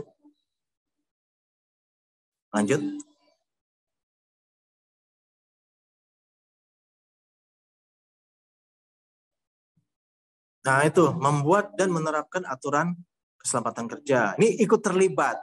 Ya, ikut terlibat ya. Bukan berarti membuat dan menerapkan, ikut terlibat. Lanjut. Nah, ini ya. Misi dan misi perusahaan sudah tadi yang di awal ya. Ini saya komplaikan. Ya. Tapi saya tidak menyebutkan isi dari ESDM. Saya tidak menyebutkan isi ESDM 1827. Lanjut. Nah, melatih karyawan dalam hal keselamatan. Nah, ini training. Itu perlu. Lanjut. Kelengkapan kompetensi untuk pekerjaan umum dan khusus. Contoh first aid. Nah, ini harus dipenuhi semua nih. Personal hygiene, induksi, APD, firefighting, teknik inspeksi, manual handling, permit to walk, walking at height, bekerja di ketinggian, confined space. Ini maksudnya ini melatih atau dan kelengkapan apa saja yang perlu untuk tim kita. Gitu ya, maksudnya itu isinya semua. Kalau Anda tidak bisa memberikan, ya nanti minta sama orang HSE untuk diberikan training. Gitu loh. Ya Anda nggak mungkin bisa ngasih training ke mereka. Kalau ini menyangkut HSE, ya mungkin Anda main plan. Anda dari plan, dari workshop, ya kasihlah. Minta sama orang departemen HSE untuk sediakan ini. Lanjut. Itu perannya itu ya. Lanjut. Nah, pemeriksaan wilayah kerja. Nah, ini ada mungkin di Permen SDM ya. Inspeksi terancana dan tidak terancana. Yang terancana itu sesuai dengan jadwal. Yang tidak terancana ini sidak dikenal. Inspeksi mendadak. Itu secara periodik. Baik itu harian, mingguan, bulanan, triwulan, 6 bulan. Tergantung program perusahaan. Tahunan. Kemudian sasaran pemeriksaan apa saja. Bangunan, permesinan, kelistrikan, perkakas, dan alat. Ya, ini ya. Ini salah satu. Makanya dia tidak ada menyebutkan pengawas safety tambang. Tidak ada. Tapi pengawas operasional. Tapi isinya 80% itu terkait dengan keselamatan kerja. Ya. Lanjut. Dan melaporkan. Ya. Dan membantu semua kejadian kecelakaan. Nah ini salah satunya juga. Jangan menghindar ya dengan hal-hal begini. Ya karena ini terjadi di tim Anda. Tapi saya tidak menyuruh Pak. Anda tidak menyuruh, tapi tim Anda yang berbuat. Itu gimana caranya Pak? Ya Anda harus lakukan yang seperti apa sebagai seorang leader. Gitu loh. Ya, karena instruksi Anda yang berikan. Gitu loh. Jadi harus ada betul-betul pengawasan. Ini yang tadi yang skema yang tadi bisa dipakai. Mana yang percaya diri tinggi sama kompetensi rendah atau kompetensi tinggi. Lanjut. Ya, penyebab. Nah, ini dia termasuk di dalamnya adalah informasi umum. Cerita justru ini. Ya, sebagai leader. Jangan nanti leader menghindar ketika ada insiden. Paling sering nih yang saya alami. Kalau bisa sebagai leader Anda bukan pasang badan sih bahasa. Sebagai penanggung jawab area, ya jangan dihindari, itu dihadapi aja. Lanjut.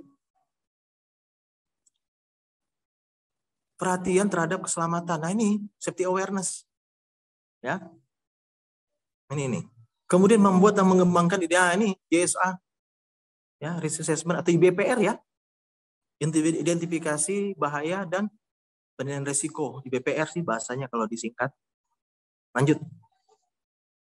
Ini perannya leader nih, pengawas nih. Lanjut. Yang baik dalam hal keselamatan. Behavior based safety BBS-nya. Anda role model. Contoh. Lanjut. Jika melihat pekerjaan yang berisiko tinggi, Anda punya kewenangan untuk, nah ini. Lanjut. Hentikan pekerjaan. Ini kewenangan Anda sebagai seorang leader. Lanjut. Bicara pada mereka. Ini kalau di departemen lain ya, enggak apa-apa. Ya. Paling takut ya Pak ya, takut. Iya, pasti takut. Malu Pak, enak Pak. Nanti kita diprotes. Tapi Anda menjadi pembiaran ketika insiden terjadi. Nanti ketika terjadi insiden, tahu begitu ku tegur dia ya, tahu gitu ku. Nah, Udah terjadi itu, udah terjadi baru ada penyesalan. Tapi sebelum terjadi sebenarnya sudah bisa ditegur, tapi kenapa? Tapi cara menegurnya yang enak gitu loh. Lanjut. Nah itu jelaskan resikonya apa. Kemudian kasih solusi kalau Anda bisa, kalau Anda paham. Tapi jangan Anda sok pinter. Kalau nggak tahu ya udah, jangan diteruskan. Ya, atau panggil orang yang paham soal pekerjaan itu. Itu lebih bagus lagi. Panggil pengawasnya siapa? Pengawasnya di sini Pak. Tolong saya bicara dengan pengawas Bapak bisa? Pak, bisa nggak Pak itu pekerjaan dihentikan sementara? Karena saya melihat itu begini-begini Pak, bahaya Pak. Gimana kira-kira Pak? Ingat rekan-rekan, kata bagaimana itu adalah kata yang bijak. Jangan langsung, apa ini harus begini, harus begitu. Wis, jangan dong. Sebagai leader, mindset kita rubah. Pak, menurut Bapak kira-kira gimana itu Pak? Gitu loh. Lemparkan pertanyaan lagi. Jangan langsung bilang, Pak itu enggak boleh Pak, itu salah dah. Anda belum apa sudah main vonis lagi. Siapa tahu itu yang nyuruh KTT. Ayo, siapa yang nyuruh? Siapa saja, bisa saja yang nyuruh itu kepala teknik tambang loh. Hati-hati. Atau JM. Hati-hati. Ya hal-hal begini ya. Hal-hal begini yang perlu Anda sikapi Pak. Ini. Oh nih Pak, kami sudah gini-gini. Lanjut.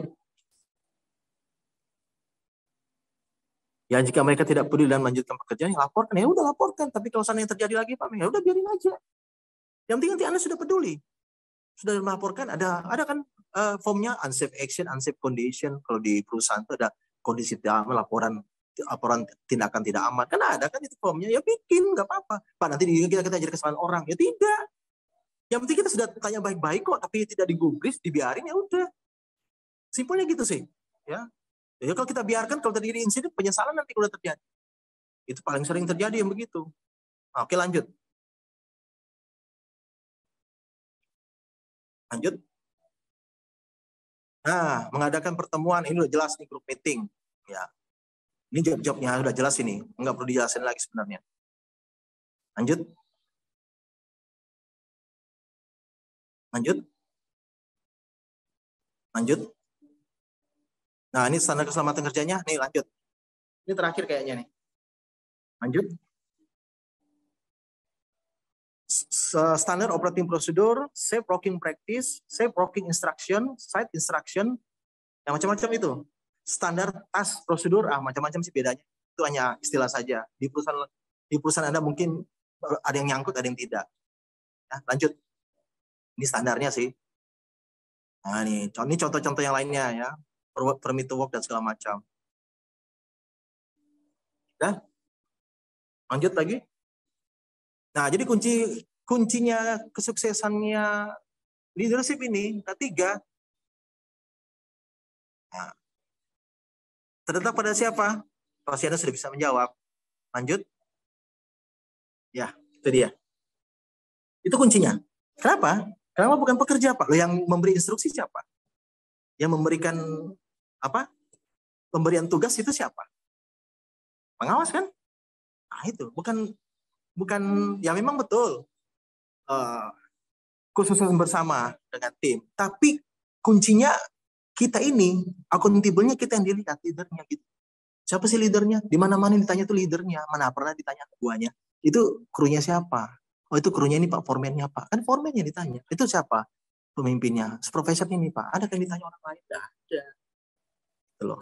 Ya? Gitu kira-kira ya. Sudah selesai nih kalau nggak salah. Ya mungkin ini sekedar tip dari saya. Maaf jika membosankan ya karena tidak ada job-job lucu, tidak ada video-video lucu. Memang saya nggak, karena waktunya singkat sih. Kalau waktunya panjang mungkin saya tampilkan video-video yang bagaimana ya supaya kita nggak ngantuk. Tapi jika memang ilmu yang saya berikan, tips yang saya berikan bermanfaat, terima kasih. Namun jika kurang puas atau tidak, silakan ajukan pertanyaan. Nanti setelah webinar ini selesai, nanti mungkin ada go ahead aja. Ya, di WA saya juga siap akan bantu teman-teman untuk menjawab. Ya, kira-kira itu mungkin sekian dari saya. Kalau memang ada pertanyaan, silakan ditanya. Tapi jam 1 sudah ditunggu saya soalnya. Tadi sudah telepon ini. Ya. Gimana? Kalau memang nanti mau ditanyakan lebih detail, bisa aja ke WA saya. Nanti kasih sama Pak Yakub. Terus termasuk itu, kalau ada yang minta materi, kasih aja Pak materinya. Nggak apa-apa. Iya Bapak, baik Bapak. Nanti materinya kita share ke website kita Pak.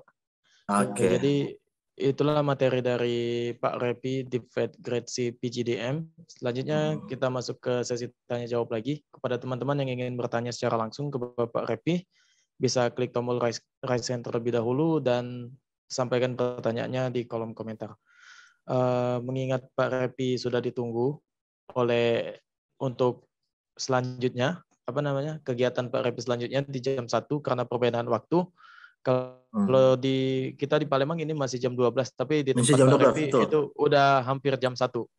Iya. Ya. Mengingat akan hal tersebut, bisa untuk audiens yang ingin bertanya bisa melalui chat ke Pak Repi nanti kalau waktunya emang nggak memungkinkan. Nanti kita kirim juga untuk nomor WA Bapak Repinya, jadi bisa ditanya secara langsung ke Bapaknya. Oke, terima kasih Pak Repi. Ya. Telah sharing bersama teman-teman di CB Mas Series yang ke-21 ini. Sama-sama. Sedang bisa berbagi. Untuk teman-teman jangan lupa mengisi absensi. Udah kita sampaikan linknya di komentar. Silakan diklik untuk absensinya. Penjelasannya cukup detail Bapak. Untuk materi kali ini, Safety Leadership and Compliance with Mining Operator Supervisor. Cukup jelas. Dan insya Allah dapat dipahamin. Dan untuk teman-teman, untuk K3-nya tetap diutamain untuk yang kerja di site. Bisa diterapin juga untuk para operator-operator lainnya di lapangan. Ilmu dari Pak Repi kali ini. Dan ya, baiklah, kita sudah sampai di penghujung acara. Sebelum menutup acara CB Mas Series kali ini, mari kita foto bersama. Kepada teman-teman, mungkin bisa on cam sebentar. Oke.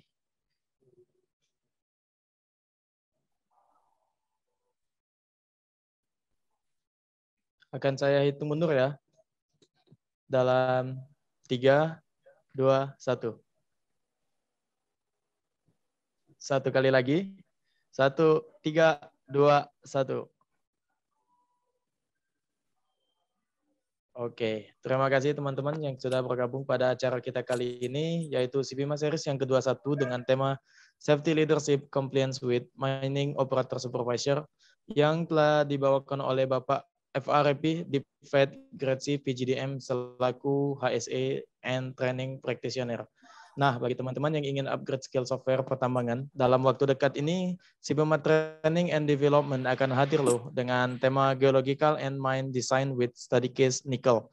Untuk info lebih lanjut mengenai program-program dari Bima Sabartum, seperti webinar kita adakan sekarang ini, yaitu Sibema Series, serta Training and Development dapat dilihat di Instagram kita.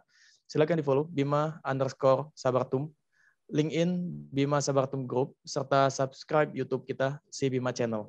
Karena di YouTube kita tersedia tayangan ulang si Bima Series kali ini maupun yang sebelumnya.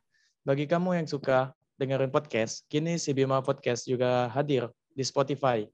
Dan untuk mengetahui info lebih lanjut mengenai Bima Sabartum, dapat diakses melalui website kita, yaitu www.bimasabartum.co.id. Baiklah, saya akhiri webinar hari ini. Apabila ada salah kata atau perbuatan, saya Ferdinand Yakub selaku moderator mohon maaf atas nama pribadi maupun nama perusahaan kita Bima Sabartum Group. Saya pamit undur diri. Wabillahi taufik wal hidayah. Wassalamualaikum warahmatullahi wabarakatuh. Ya, terima kasih. Terima kasih Pak Erik. Terima kasih Pak Yakub, dan terima kasih untuk semua yang hadir. Minta maaf sebelumnya ya. Ya, Yakub juga Pak. Kita juga kalau ada salah kata. Entah penyebutan gelar sukses dan sebagainya Pak. Nggak apa-apa. Sukses untuk semuanya. Ya, amin. Bapak juga ya Pak. Oke. Izin live ya. Ya Pak, silakan Pak.